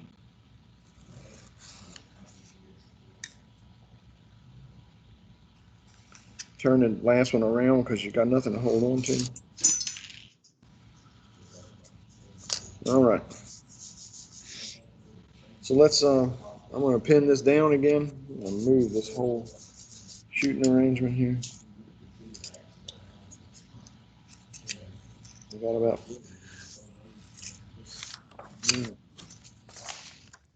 use that. All right.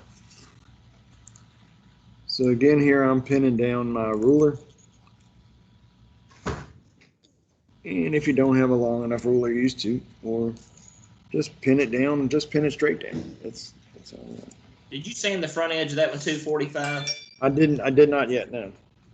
I'm going to, yes. I'm going to sand it to a bevel. I just want to sand it so that it's tapered. I'm off camera, I know. You guys saw this process, and I just want to do it real quick here. And it's the same exact thing we did. Make sure your T marks are up for the top. Make sure you push towards the jig. And making sawdust. Yeah, the guy that developed this type of leading edge, his name is Cesar Banks. Cesar Banks was a pretty well-known model builder, but he was also, I think he was in a lot of Western movies. I don't know if he was in there, like, he wasn't a star, but he was as an extra or had smaller roles in some Western movies. He's passed away now, but his designs live on. He designed a Plane for Science Olympiad called the Leading Edge, and it used this tapered spar to reduce drag. Have you ever worked with the guy out of Georgia, Ziegler? You know, I have not. I do know the other guy that's out of Georgia, that guy Josh Finn. Yeah. He runs J&H Aerospace, and he sells a pretty nice kit. Ziegler's kits are, I mean, they're super nice. I haven't ever worked with him. I know a bunch of people. You would love this guy. He's a retired pilot and Right. very, very helpful. Yeah, and I know he's very knowledgeable and builds nice, where he manufactures nice kits, and they're a little bit complicated to build, but they work, you know. So we've been, I have to say, roll your own. We've been designing our own planes. We used the Sorcerer from Midwest originally, and we found that it had some limitations on adjustability that we just couldn't deal with. So we switched to our own design. Is there a piece of basswood in here that's They're already cut to length. The basswood Nice. for the wing post. There should be one that's 2 1/8 inches long and one that's 2 inches long, and they should be pre-cut. all right? Well, I just make sure I didn't use it for my section here. I'm kind of They're really short. The ones you need are really short.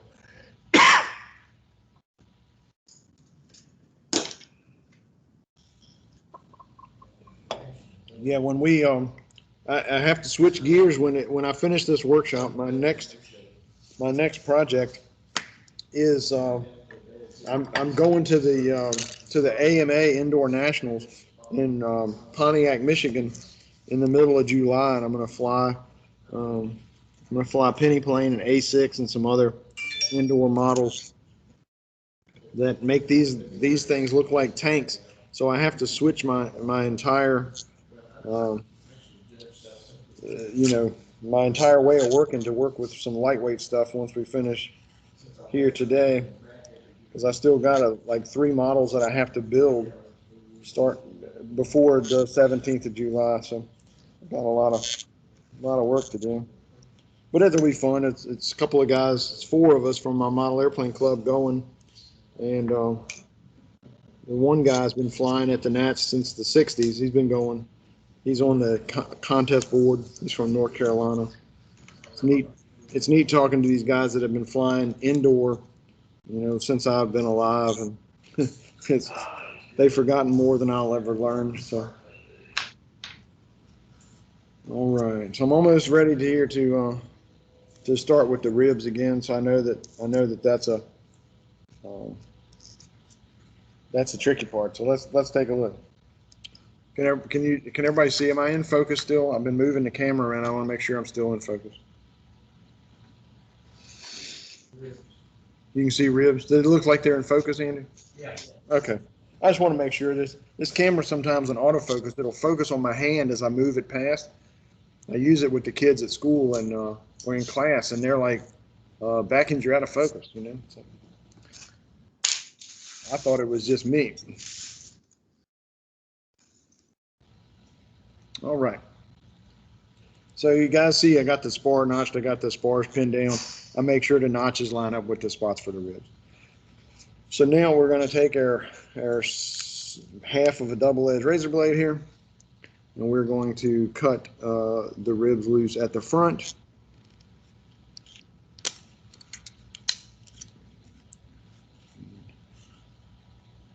And remember, never trim the front. And we're gonna, and it usually helps to hold it kind of close to the front like that, and stick it in there. Now you can mark it. You can mark it with your pen, and then take it over and lay it on its side. That might be helpful. So let me demonstrate that. So let me put this one in the middle. That one's under the camera? You guys can see that? Yeah. So I'll just take my pen and try to make a little mark right where I need to go. Just touch it. And then I can take the rib out and lay it down on my, on a ruler or on something hard. Let me get it back under the camera though. And cut it from the side like this, and see how this does. So now let's see. I put the front in, and then I just see if the back end will push down in there. And see, that one's gonna be okay. It's maybe a little bit short, but it's okay. And so cutting it like that, instead of trying to cut it, it works best if you're going to try to just cut it right over top of the other balsa. It works best if your razor blade is like brand new. And I'm going to admit to you that I sent you guys razor blades that I'd used for one other workshop, so they weren't brand new. But I looked at them before I sent them, and hopefully they weren't beat up too bad. A couple of them had glue on them. Andy got one of those.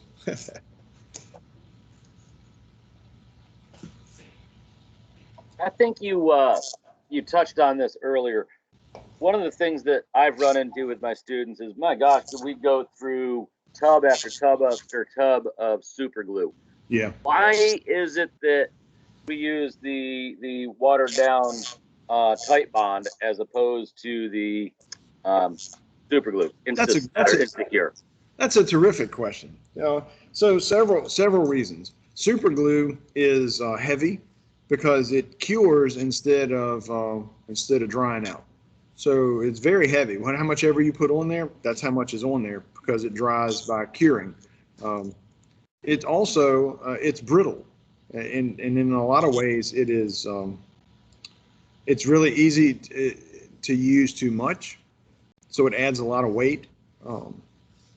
And if a part breaks that's been glued together with super glue won't stick to super glue. So if you're trying to fix it, it'll stick a little bit, but the joint will never be as strong as it was before.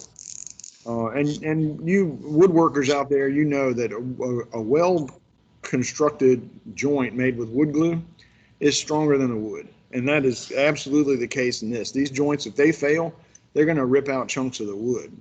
And we can easily repair that with more wood glue because we're really gluing back wood to wood. And the other reason is it's cheap. You know, we can get, I mean, I have a small bottle, not the smallest bottle of Type Bond that you can buy. And holy moly, that'll last me in my lab doing flight endurance. That'll last me for 2 or 3 years. Now we do use super glue, and we're going to use it in this workshop because when we glue unlike materials together, like metal to wood, we need something better than Type Bond because Type Bond won't do it. I teach my kids to use solvent-based glues like Ambroid used to be, or something else. And the thing with that is that Ambroid's out of business and you can't buy it anymore.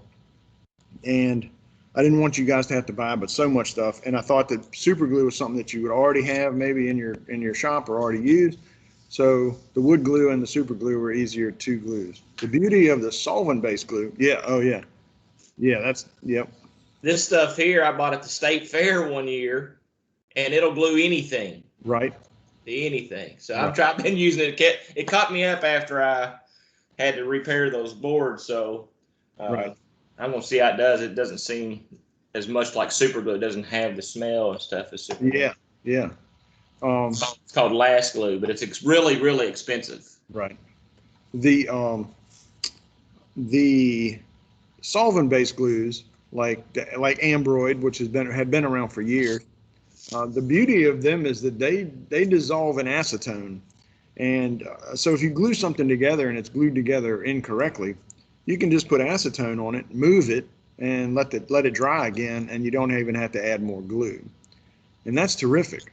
So my kids do use 3 glues. They use some super glue or cyanoacrylate glues. They use Type Bond, and they use 527 is one, or you could get Sigment or any of the solvent-based glues. They're nitrocellulose glues, and they dissolve in acetone. All right, let's get back to our rib gluing here. Now you notice on these ribs, they're kind of stuck together. So I really need to get these apart, and I need to cut them apart because the laser, we talked about homogeneity in the material and how balsa wood does not have it. Well, the laser will cut, and then the laser will stop cutting, and then the laser will cut, and the laser will stop cutting. So it just has to do with density.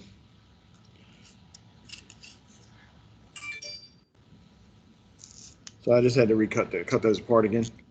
All right, so let's make sure I'm on camera here. So we're going to glue this. We're going to put this in to the slot at the front, mark it at the back. Again, make smallest dot you can. Take it out, lay it on something hard. Could be the ruler, could be the cutting board, could be desktop. And snick it like that. Let's see if we got it right. Now, there should be an emery board like you use for your fingernails in your kit. That's a handy little sanding board for sanding fine stuff that the big sanding block is too much for. So that little emery board is useful.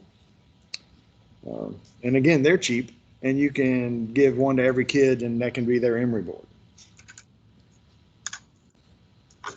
So in a typical year, I know that you guys have had, I don't know this sizes of the chapters that you guys are involved in. I don't know. But just for example, I've had years where I have 20 students just doing flight endurance. And we have to, of course, we have to have an in-house competition because our regional fair only allows us to take 5. So we have to fight their way to make the top 5. And then, you know, the best from each region go to the top 3 from each region go to states. So, yeah, I mean, so we use a lot of stuff, but Titebond is cheap, so that's why I use it. Is that right? Yeah. Oh, that's neat. This is basically perfect. Oh, really? That's cool. Andy is. I'm learning much about Kentucky TSA. Andy,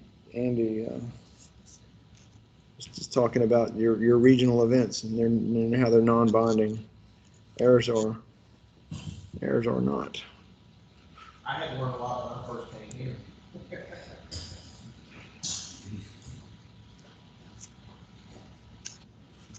So again, we can mark it, lay it on the side. Did that help marking them? Did that help you? Yes, it did. Okay, because cutting them laying down, you know, often these little parts are they're super fragile, but being able to support them right where you're making a cut or right where you're sanding is going to be the key to making it work.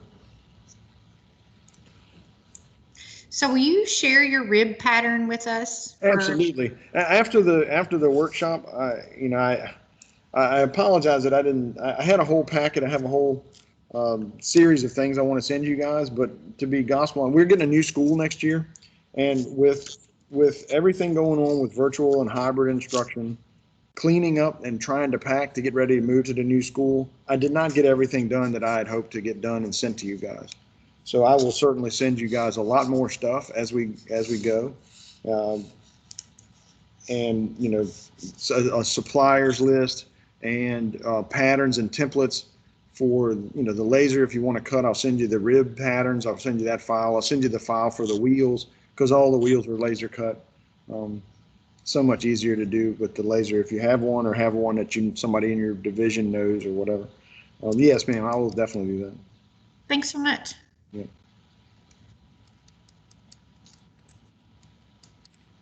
All right.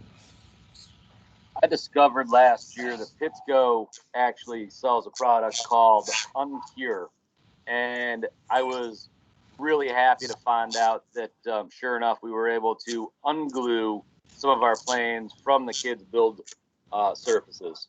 Right. The Uncure, I was impressed. It's acetone didn't seem to touch the Max Cure that we were using, but Right. the Uncure actually did it for you. That's not cheap, don't get me wrong, but Yeah.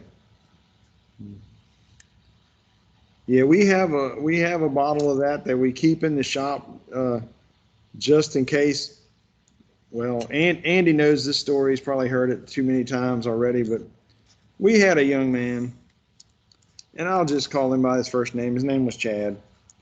And Chad was an interesting kid. And one day we went to fly in the gym on a Friday afternoon, and we carried a bottle of super glue with us for repairs. And I didn't think anything else about it and finished flying, and we went home, and we came back on Monday and sitting in my office, and Chad comes in and he says, and he had this kind of nasally voice. He goes, "Hey, Backins." I said, "Yeah, Chad." He goes, "You remember that super glue?" Which I didn't. And he said, that we took to the gym. I said, "Oh, yeah." He goes, "Well, I forgot about it." I said, "Well, okay." I said, "Did you bring it back today?" He goes, "Well, it all ran out in my pocket and super glued my pants to my leg." And he goes, "Well, really it didn't." He goes, "It super glued my pants to my underwear and super glued my underwear to my leg." I was glad he clarified that. And he had not been able to remove his pants for the entire weekend. And I know you guys are all asking an obvious question, but since this is being recorded, I'm not going to say. But no, I don't think he could use the restroom. So anyway, since that time, we have kept a bottle of Uncure just for Chad.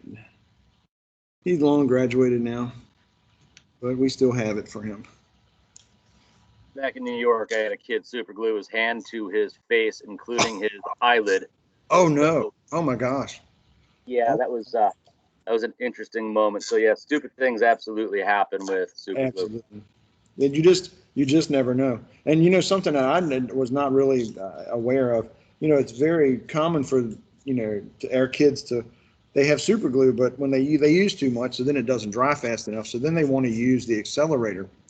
And it's actually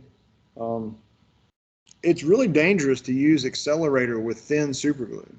The heat generated, it cures so fast. You can get second-degree burns if you have the glue on your skin and it again touch the accelerator to it.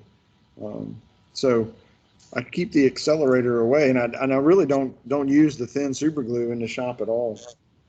I just use the medium stuff. So. All right, so we are going to just repeat with our gluing. Everybody doing okay with cutting their wing ribs in? Looking at my notes, I'm right where I think I projected we would be. We're right on time. And while we're letting that glue dry, we're actually going to switch gears in a minute, and we'll let you guys work on that for another 10 or 15 minutes. We're getting those glued in, and while that glue is drying, we are going to begin our work on our motor stick. So I'm going to mute my microphone for just a second and stretch and glue these things together, and then we'll come back. Let me answer Casey. I'm going to answer your question first. So here's how generating the simplex curve in AutoCAD is tricky. Unless 2020 has some functionality that we have older version of software. But generating the simplex curve in Inventor is pretty easy because Inventor will allow you to import data points, X and Y coordinates from Excel. But I have not yet been able to figure out how to do that in AutoCAD without manually entering them in. So that's what I did. I just manually entered in a series of X, Y coordinates to make points, and then just connected the points with a spline, and then used and then just copied and used ortho and copied it a certain distance apart.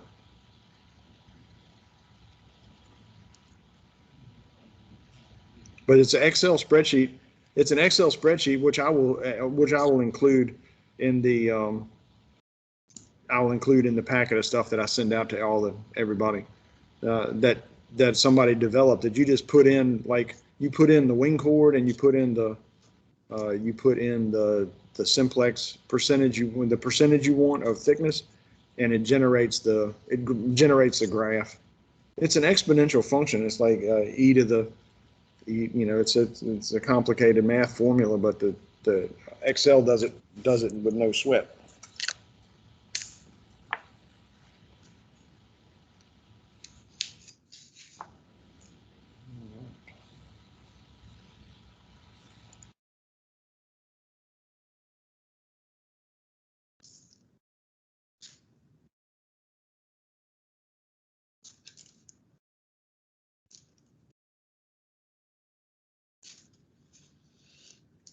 Oh, jeez.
So while we're working along here with gluing these wing ribs in, I will tell you one other thing that you can do. You can actually put a little shim under the back of the back edge of the leading edge and raise it up so that triangle piece is sitting at an angle. It actually helps that the slope of the front of the leading edge match the shape of the wing rib, and gives you a little bit more aerodynamics there. It also makes the wing a little thicker. So what we might do is switch the simplex, like we might go to a 3% simplex, and then raise that leading edge like that. And in the back, we might also take this strip, instead of it being 3/32 square, and we would use 3/32 by 1/8, and stand it on so that the 1/8 dimension is up and down.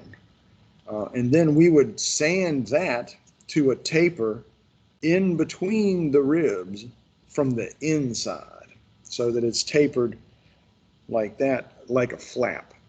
And that flap is reminiscent of the little gurney flap that Dan Gurney developed for race cars back in the day. So people in homage to Dan Gurney refer to it as a gurney flap. And it reduces it makes more lift with minimal drag. Instead of making a thicker wing, we simply add more lift by putting that little gurney flap on there. And it's helpful.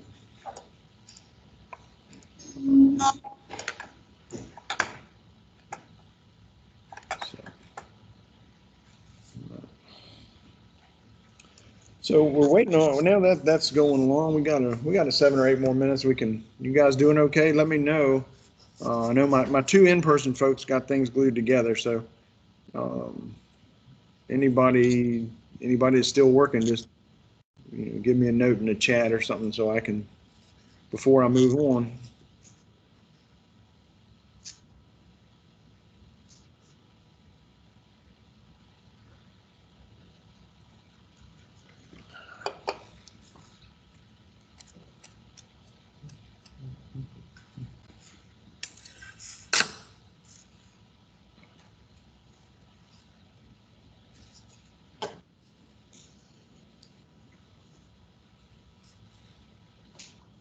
All right. Thanks, Julie. I appreciate that.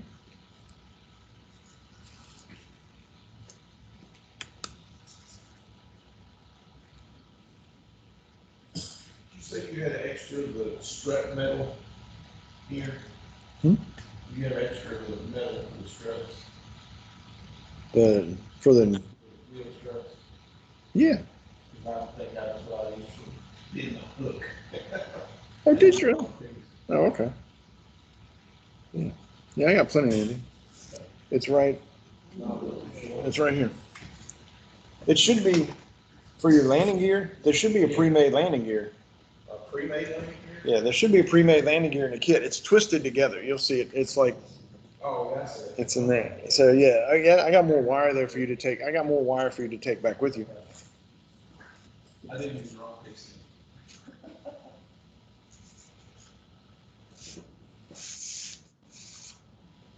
All right. All right. So I think now, I mean, I'm judging and I'm not hearing a lot of people going, wait. So I think I'm going to go ahead and start with the motor stick, because we're really in good shape, guys. We've already built a frame for the wing and the stabilizer. We've got one more piece before you take the wing off the board. We got one more or 2 more pieces to glue to it, but I'll show you how to do that in a minute. But we're going to put some glue on this motor stick and get some things added to it so that can be drying while we're doing something else. So I'll share this with you, Paul, before we go on. What I've done. Yes, it should be a little piece that sticks out about 3/8 of an inch on each side of the wing. Sure, it's not critical. It could be a 1/4 of an inch, could be an 1/8 of an inch, but you just want to have some extra over there. so that you're gluing it in a notch instead of gluing it into an open slot. All right. So the motor stick is a piece of wood that's 3/16 by 3/8. Like in this case, this one that I have is 1.7 grams. And that's really what I jokingly tell the kids. I said, that's a honking motor stick. That's a big, fat, heavy piece of wood. So what we could do with this is we could use our balsa stripper again. I could use the balsa stripper, and I'm not going to do it, but I could reduce the weight of this by reducing the size of this. I could also taper it. I can do lots of things to this to reduce the weight because this wood is harder and heavier than it needs to be. So we're often, we can't buy, we'd have to buy hundreds of sheets of balsa wood so that every student would pick like this one little section of the piece of the sheet that's perfect. And that gets too expensive. So what we have to learn to do is work around imperfection. So we have to, if we cut a piece of wood like this and it's too heavy, I cut up an entire sheet of wood to get all these strips, or 2 sheets of wood or more to get enough strips. So, I had to make 50 of these and had to find 50 that fell into an acceptable range. And it's what we do every year so I might sand this to a taper. And the way you can do that this is always fun to sand taper. You can taper it. You can also taper it on the wide side. And the way you do it is you lay it down next to your ruler, and say you're going to taper it from the center. I would start sanding. The first stroke would start at 10, and I would sand down that way. And I'd come back and start at 9 and sand down, and 8 and sand down, and 7 and sand down, and 6 and so on. And I would do that about 4 times, and then I'd turn it over, and I would do the same thing. And then I want to taper the front. I'd turn it here, and I'd start at the 10, and I'd sand down. It's tedious, and it would probably take us 30 minutes to taper the stick, but it would be a nice even taper from the thickness that it is now to the ends. If we really think about it, we don't need all that strength right at the end. It's not going to bend. It's not going to bend in the last inch. It's going to bend in the center. So we leave the strength in the center, leave the thickness in the center, and taper the rest. But for the purpose of this workshop, we don't have time to do that. We're just going to build what we build. But I want you to be aware that if you end up with sticks that are heavier than your target range, which would be 1.2 to 1.4 grams for a stick that's 3/8 by 3/16 by 11 inches long. If it's heavier than that, then taper it. Or don't make it 3/8 of an inch tall. Make it 5/16 of an inch tall, and you just removed 1/6 of the weight of the stick, and it's still going to be sufficiently stiff. Okay, so picking this stick, we're going to look down it, and I try to show you this in the camera. The camera's going to distort it so badly it's not going to be able to tell. We're going to look down the stick, and we want the belly to be down. So we want this thing to have an arch where the ends are higher than the middle. We want to mark the top of it with a T, or write the word top on it. So I'm sighting down this thing, and I want to see the belly down, and I'm going to write T for top. And the reason we want to do that is because we're going to take a rubber band and we're going to wind it, 1,500 or 1,800 times. It's going to be really, really, really, really tight. And that rubber band is going to be pulling on this stick, trying to bend it the other direction, because it's going to be pulling from a point below here, and it has a bending moment, right? This stick has a bending moment depending on where the force is applied and the direction in which the force is applied. And we have to, it also, the rubber band is twisted. So the rubber band is trying to twist, the torque of the rubber is trying to twist the motor stick. When we twist the motor stick, it changes the angles of the wing, because the wing is attached to the motor stick. So we are going to try to make it so that the bend in the stick is opposite of the direction that the rubber band is going to try to bend it when it's loaded. Okay, so this one, I've marked my top. Okay, now we're going to find in our kit, in the bag with the propeller, there's a bunch of little stuff in there. And we're going to find a little aluminum doohickey that looks like that.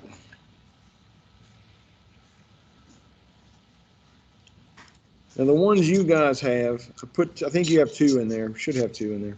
2 propellers, 2 of these little things. This thing, I call it a prop hanger because it hangs the prop down below the stick. And we have to hook that onto the stick. And that thing, it takes a huge amount of abuse. So we're going to glue it on there. And then after we glue it on there, we are going to wrap it up with thread and really make a composite bandage around it by saturating the thread with some glue, with some super glue or CA glue. So we noticed that this hook, this hanger has a split in the back. And I had one kid one time, he just would not go with the program. That split is so we can swap propellers. So look in your box, and you'll see that you have a propeller hook, and it has a little diamond-shaped hook on the end. You also have a fancy-looking one that's got an S-shaped hook on the end, and we're going to use the one with the diamond-shaped hook for today.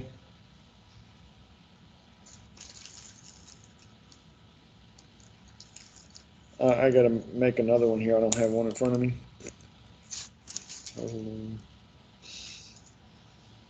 All right. So you see your propeller hook looks like that. It's got this diamond-shaped hook at the end. It's another one of those things that, goodness, balsa dust. So that hook will fit through the hole in the front. The front is the angled part. So on your screen here, the front is this part, and the back is the split part. So let's just stick that through the hole in the front. And you see it's all floppy and wobbly, right? You guys can see floppy and wobbly there. If we lay that in the slot, it won't go down in there. We're like, oh, that won't fit. If we pull it forward until it's at the bevel part, it'll drop right in. See, that angle drops right into the slot.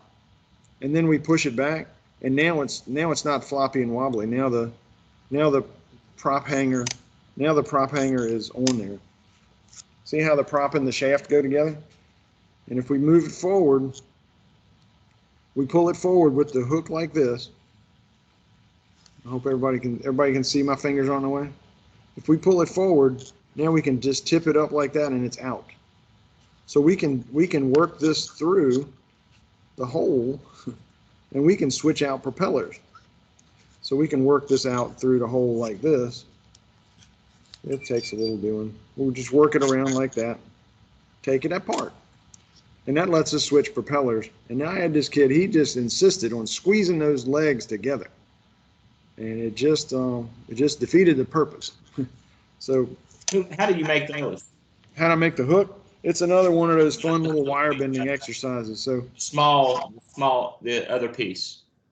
the aluminum piece? Yes. Oh, I did not make those. I buy those. Okay. Now, I used to buy number 74 drill bits in bulk. I used to go to our we have a shear over in our materials lab, and I would shear 30 thousandths aluminum into strips 1/8 of an inch wide, and I would have the kids bend that with needle nose pliers and drill 2 holes in it, number 74, with a pin vise. I was cruel. I was a cruel teacher, because they would sometimes spend 2 hours making this bearing, and they cost $2. And I finally relented and bought them for them. But anyway, I did not buy them at the beginning. So, but they didn't have this split in it originally. they were just one piece. So if you wanted to change the propeller, you had to cut the wire. You had to cut the wire and make a new one. And that was a drag. So this split bearing is a big improvement. But I'll send you that in the sources. One source is that J&H Aerospace place that I talked about. Another place is Ray Harlan, is Indoor Model Supply, which is up in Massachusetts. Ray Harlan is an indoor flyer. He's a professor at MIT, and he makes a lot of this little stuff for indoor. So we're gonna, now that we have the top mark, we're gonna glue that to the bottom. We're gonna glue that aluminum piece to the bottom. Well, to make sure we get the best chance of this sticking, I don't know if you guys will be able to see it, but I've taken the tip of my knife and I've scratched the top of this bearing, the top being this part up here. I've scratched it, just like I scratched it diagonally one way, and then I scratched it diagonally the other way. You can also use your the corner of your little handy dandy sanding tool. You need to give it some tooth, okay? Because we're going to use our CA glue, and we're going to tack it onto the stick. And we hope that we get it tacked on there pretty good and pretty straight. And then we will come back, and later after that glue dries and after we're done with something else, and then we will do something else. All right. So see if I can get this thing right here under the camera so y'all can see. So we get that scratched up, and then we're going to, again, I never put glue directly out of the bottle on anything. That's just me being particular, I guess, and I put the prop shaft in here because having this wire through it helps me get it straight. I don't want this thing on here at an angle like that. Can you guys see the stick? I don't want it on an angle like that. I want to do my very best to get it right in the middle and perfectly straight. Okay. And I'm actually going to move this. Hey, Grant, it's over the other one over there if you want to see. They're the same one. We'll slide this down so I'm not working on my wing. So we're going to just glue that on and try to get it straight, and we're going to use the prop wire stuck through it to be able to visualize straight. Okay, so I put a little puddle of glue over here on my piece of paper that I've got on my board, and I'm going to put like not the smallest amount of glue conceivable, but a pretty darn small amount of glue on the bottom of the bearing. And then I am going to plop this thing on here like that and kind of press it down. I'm using the back part of my hand to hold the stick down so that it doesn't try to flip up on me. Press it on there for 10 or 15 seconds, and then we're gonna that's done. Okay. That thing can be bent. So the nice thing about it is if we don't get it on there perfectly straight, once we bind it on and everything is really cured and dry, we can twist that aluminum piece to correct for any mistake we make in gluing it on. So this is another one of those steps that it's critical to do it as well as you can, because that means less adjustment later, but it's not irreparable if you don't get it perfect, because we can come back and do it again. We can fix it. All right. So that's the first thing we got to glue. And now we got something else we got to glue. So in your box with your kit, there was a short bundle of sticks that was held together with a single piece of tape. And one of those sticks is an 1/8-inch square piece of wood, and it's kind of hard. Now there's also a couple of those in there that are about 10 inches long, and those are the tail booms, and we don't want to cut that up. Okay, So there should be a scrap in there that's 1/8 inch square. It should be kind of more brown than some of the other parts. And it's this 1/8 inch square piece like this. And I have extras here, so the guys that are here, if you don't see that, let me know.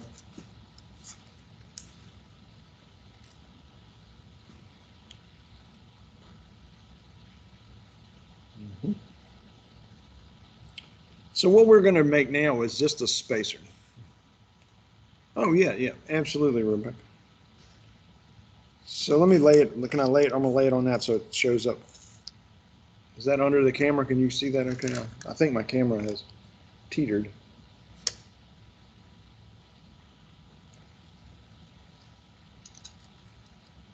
So from the side, the top of the bevel, on the aluminum piece is right at the edge of the wood.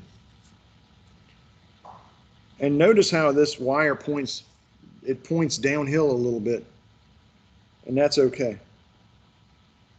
That's going to be an adjustment we call down thrust. And down thrust is going to keep us from stalling when we're launch at high power. We'll see that. Maybe So does the diamond edge of it goes through, should be end up on the split side, right? On the stick side, right? Yes. The split side. On the split side, yes. That's right. Yep, that's right.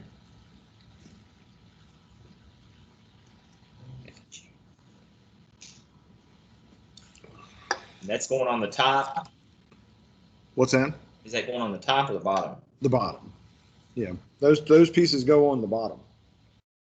Okay. So it should have some belly to it. And these sticks that I supplied you guys with are overkill.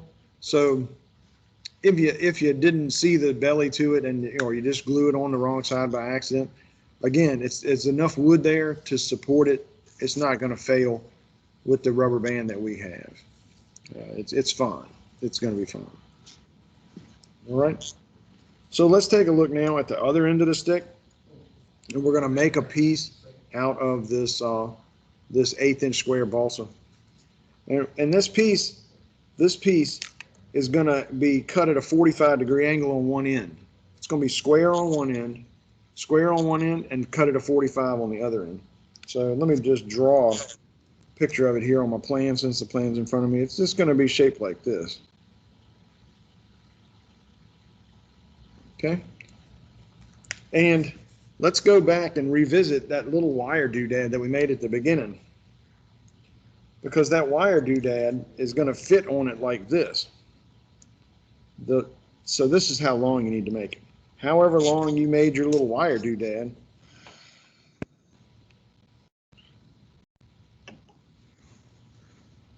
the wire doodad goes on it like that. So we want this piece up here, the wooden piece, to just match the length of that wire piece. So I got my wire piece here. I'm gonna move my wing, guys, because I'm afraid I'm gonna whack it.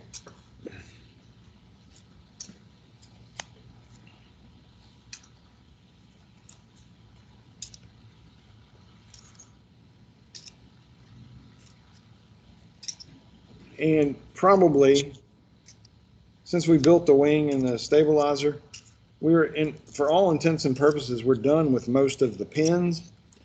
So if you have a container that you keep your pins in, you can probably put the majority of them back, because the parts that need pins are done.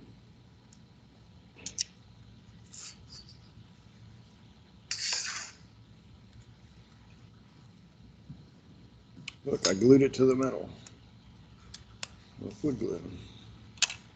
All right, and get all that mess out of the way. Now we're back to the motor stick. So there's my little hook, and you see this little piece is going to fit right in there like that. And I'm going to cut it with, now this wood is hard enough you can cut with your X-Acto, but I don't have an X-Acto right here in front of me. So I'm going to put this on here at 45 degrees. Get that wire out of the way and cut it. So I have a little piece that's about that big. And see, it fits right in my little wire piece like that. so that the bottom edge of the shim is the same width as the top edge of the little metal piece. And that was balsa wood? That is balsa wood, but it's hard balsa wood. So there's right much soft balsa in your kit, but there's a few pieces that are kind of hard, and you need that hard piece to make a shim. And we're gonna take a little bit of our wood glue, and we're gonna put it on the longer edge of this, and we're gonna glue that right in the middle, right at the square edge flush with the back, and glue that to the bottom of the stick. So now our stick looks like this, and from the side looks like that. So I just glued that shim on there right at the back. So I glued the aluminum piece on at the front. That's not finished, but that's good enough for now. And I glued this piece on the back, and we're just letting that dry. Okay.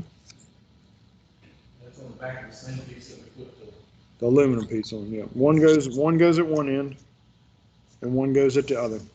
on the second edge. On the same edge. That's both on the bottom. That's correct, Andy.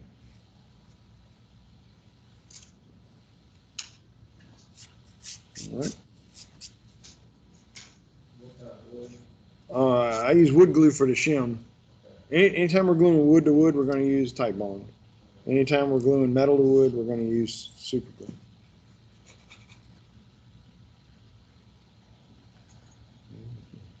All right. So I'm going to set that aside and leave my little wire piece right there, because in a little while we'll need that. And now, did I know that there were some people that got their wheels laminated before today, but if you didn't, I'm gonna demonstrate that. It's easy. And then we're gonna do the next step. We gotta get these dry. Did you glue something else on the back side of that? I just glued on these two things. I glued the I metal got you, piece. can't see it. Okay, I think maybe I glued because the metal piece at one end. my chat box may be open. Glued that shim at the other end. There we go. I got you. Okay. On the same side. What's on the same? How long was that little shim that you made? Because I had to adjust my wire because the little diamond was touching. Once I glued it on there, it was the diamond was so big it was hitting the wood. Oh, okay. We might need to get you to make a new diamond piece. Wow. Yeah, that's what I've been working on. So I didn't see how long to make that little shim that you little just shim. It's about 3/8 of an inch. Again, make it kind of sized based on the little wire part you made at the beginning. See the narrow edge, the short edge is about the same length as the edge of that wire. See how that fits in there? Yes. Like that drawing. And then you said take the balsa that was really the stronger balsa is what you said? Yeah, use a little piece of that and just put that right. Just cut it like this shape. You see the shape that I drew right there? Just cut it that shape and glue it on with some tight bond. Got it. So if anybody else is having that issue with the wire, I'll just go real quickly through bending the new hook in case you need it. So the first leg of the hook, I use the very tip of the pliers, like the second notch down, so that it's really small, and I just bend it 90 degrees, so it just makes a little L shape. And then again on this one, I go down to about the fourth notch. I make sure that L is straight down from the jaw like that, so that I'm bending in the same plane, and I bend it 90 degrees. And I just keep putting it back in the same slot in my serrated jaw. And I bend it again. And then I bend it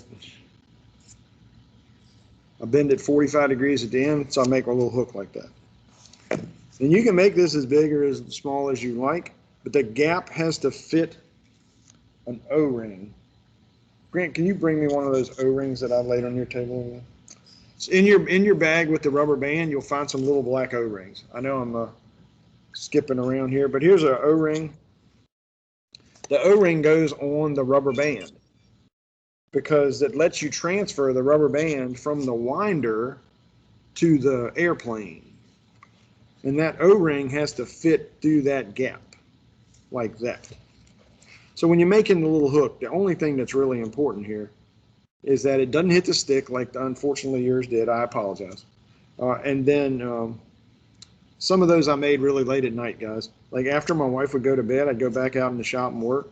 And so I was a little cross-eyed at some point. So that's why some of your stuff might not be perfect. It's not mass manufactured. It's Billy manufactured. It's all just made, except for that aluminum piece. All of it's made in my shop. So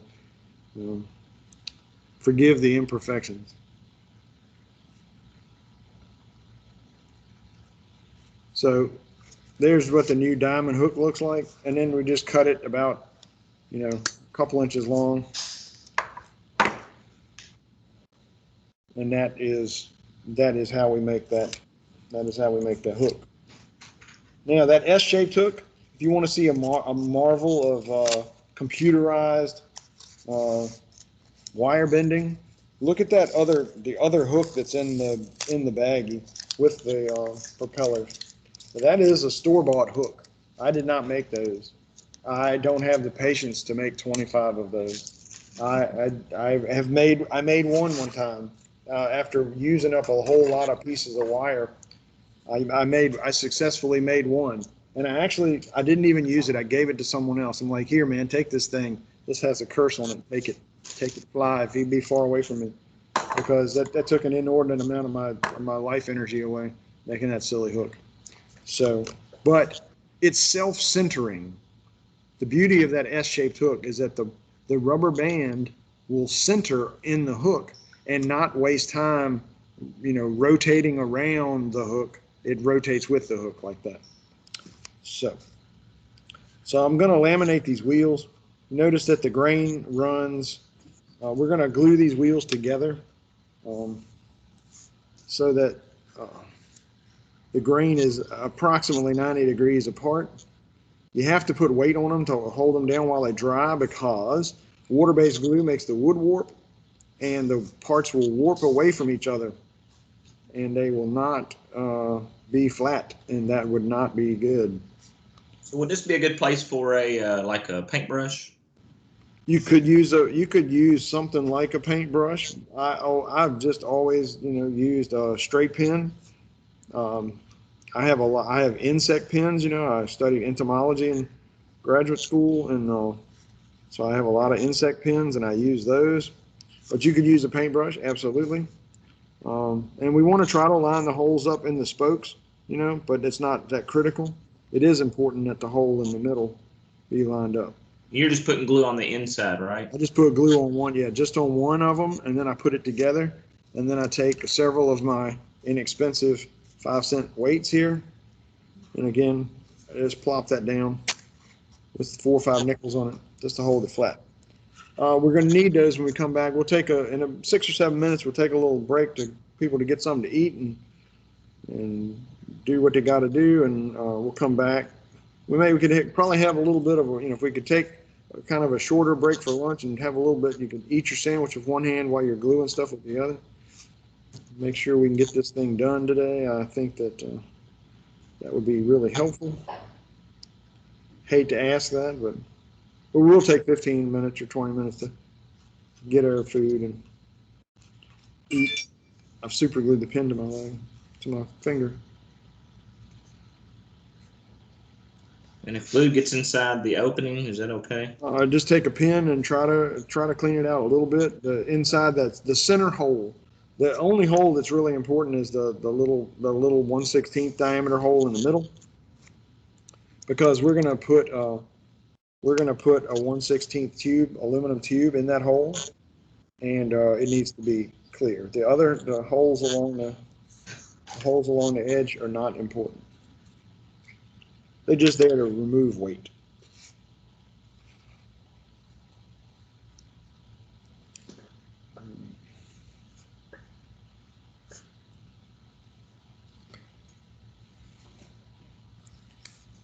So our motor stick glue is dry enough now. And the last step we're going to do before we break here. You notice in your kit you should have a spool of thread, a little tiny spool of thread from the dollar store. And we're going to cut a piece of thread about 18 inches long. Everybody got a different color. So if we were in person, you could tell your plane by the color of thread on your front here. And on a lot of old model airplane plans, I don't know if we have anybody here that built stick and tissue models when they were a kid. There would be a lot of things that said bind with thread and glue. And this is what that looks like. So we're going to take this piece of thread, and I'm going to use my thumb on my left hand. I'm right-handed. And I'm going to hold that thread on the top of the motor stick. I don't know, I got to make sure I can do it where y'all can see it. I'm going to hold the thread to the top of the stick. Like that. And then all I'm going to do is wrap it around here. So I'm going to try to, I got to hold it still so I can do that. And then I'm just going to wrap it through the bearing like this and just try to make it so that the thread is, they're just laying side by side. And this just, you get style points for this. It's no, it's not really a huge mechanical advantage, but it looks so much better if your thread is just neatly wrapped around it. And we're going to wrap it with that 18-inch piece of thread. We're going to wrap it and wrap it and wrap it side by side, just like that. Keep going all the way up to the front. Now, if we got extra thread, we can come back like that. And then I stuck it under my thumb. So both ends of the thread are under my thumb. Okay? And now I've got one end is sticking out a little bit because it's a little bit longer. So I've wrapped that with thread. And now I'm going to take some more of my little puddle of super glue here. And I'm going to put super glue on that thread. Now this is a place where we could actually use the bottle. But be gentle. We don't need it to run all over and glue yourself to your airplane. But this super glue that I have here is starting to dry, so it's a little syrupy. And you want to look for the visual sign you're looking for here is for the thread to change color, because that means you've saturated the thread with the glue. And it really creates a type of composite, it's cotton, polyester, and cyanoacrylate glue. But that's composite, right? I mean, it's more than one material combined together to, notice I'm just using a little bit. I use this Hobbytown brand, which is made by Bob Smith Industries. And I like it, the purple label one. And I also like the ones that have the one that has the screw top bottle. It has a pin in it to keep it from getting clogged up. Man, I'll tell you, you're using super glue with kids, so much gets wasted because the top and the bottle gets clogged up. I know you guys all know that. Preaching to the choir. So I've dabbed it on there a little bit. I'm trying not to get it to run all over creation here. And I am just sticking down the loose ends. I don't want big globs of wet glue. I want the thread to be saturated.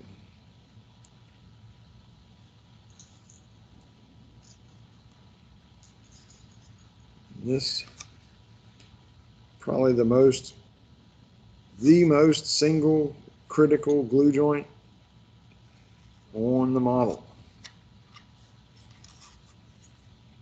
A loose hanger bearing will cause your hair to go gray. So look at me and imagine how many of these I've had come loose.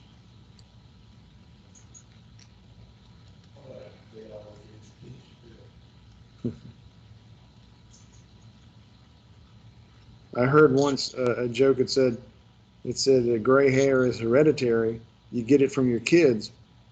And I said, well, my wife and I don't have kids. So I said, well, it must be communicable because I got it from other people's kids.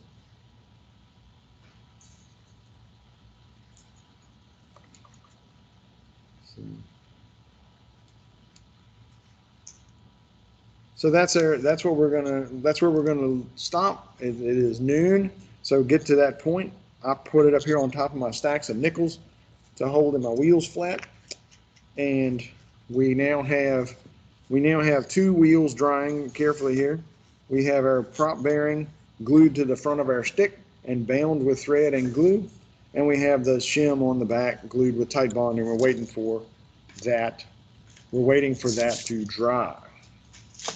So we'll take a pause here, and I'll say, I'll just leave. Everything will just stay the same, but I'm going to mute my microphone and figure out what everybody here is doing for lunch. The couple people that are in the building with me, and use the bathroom, and we'll be back.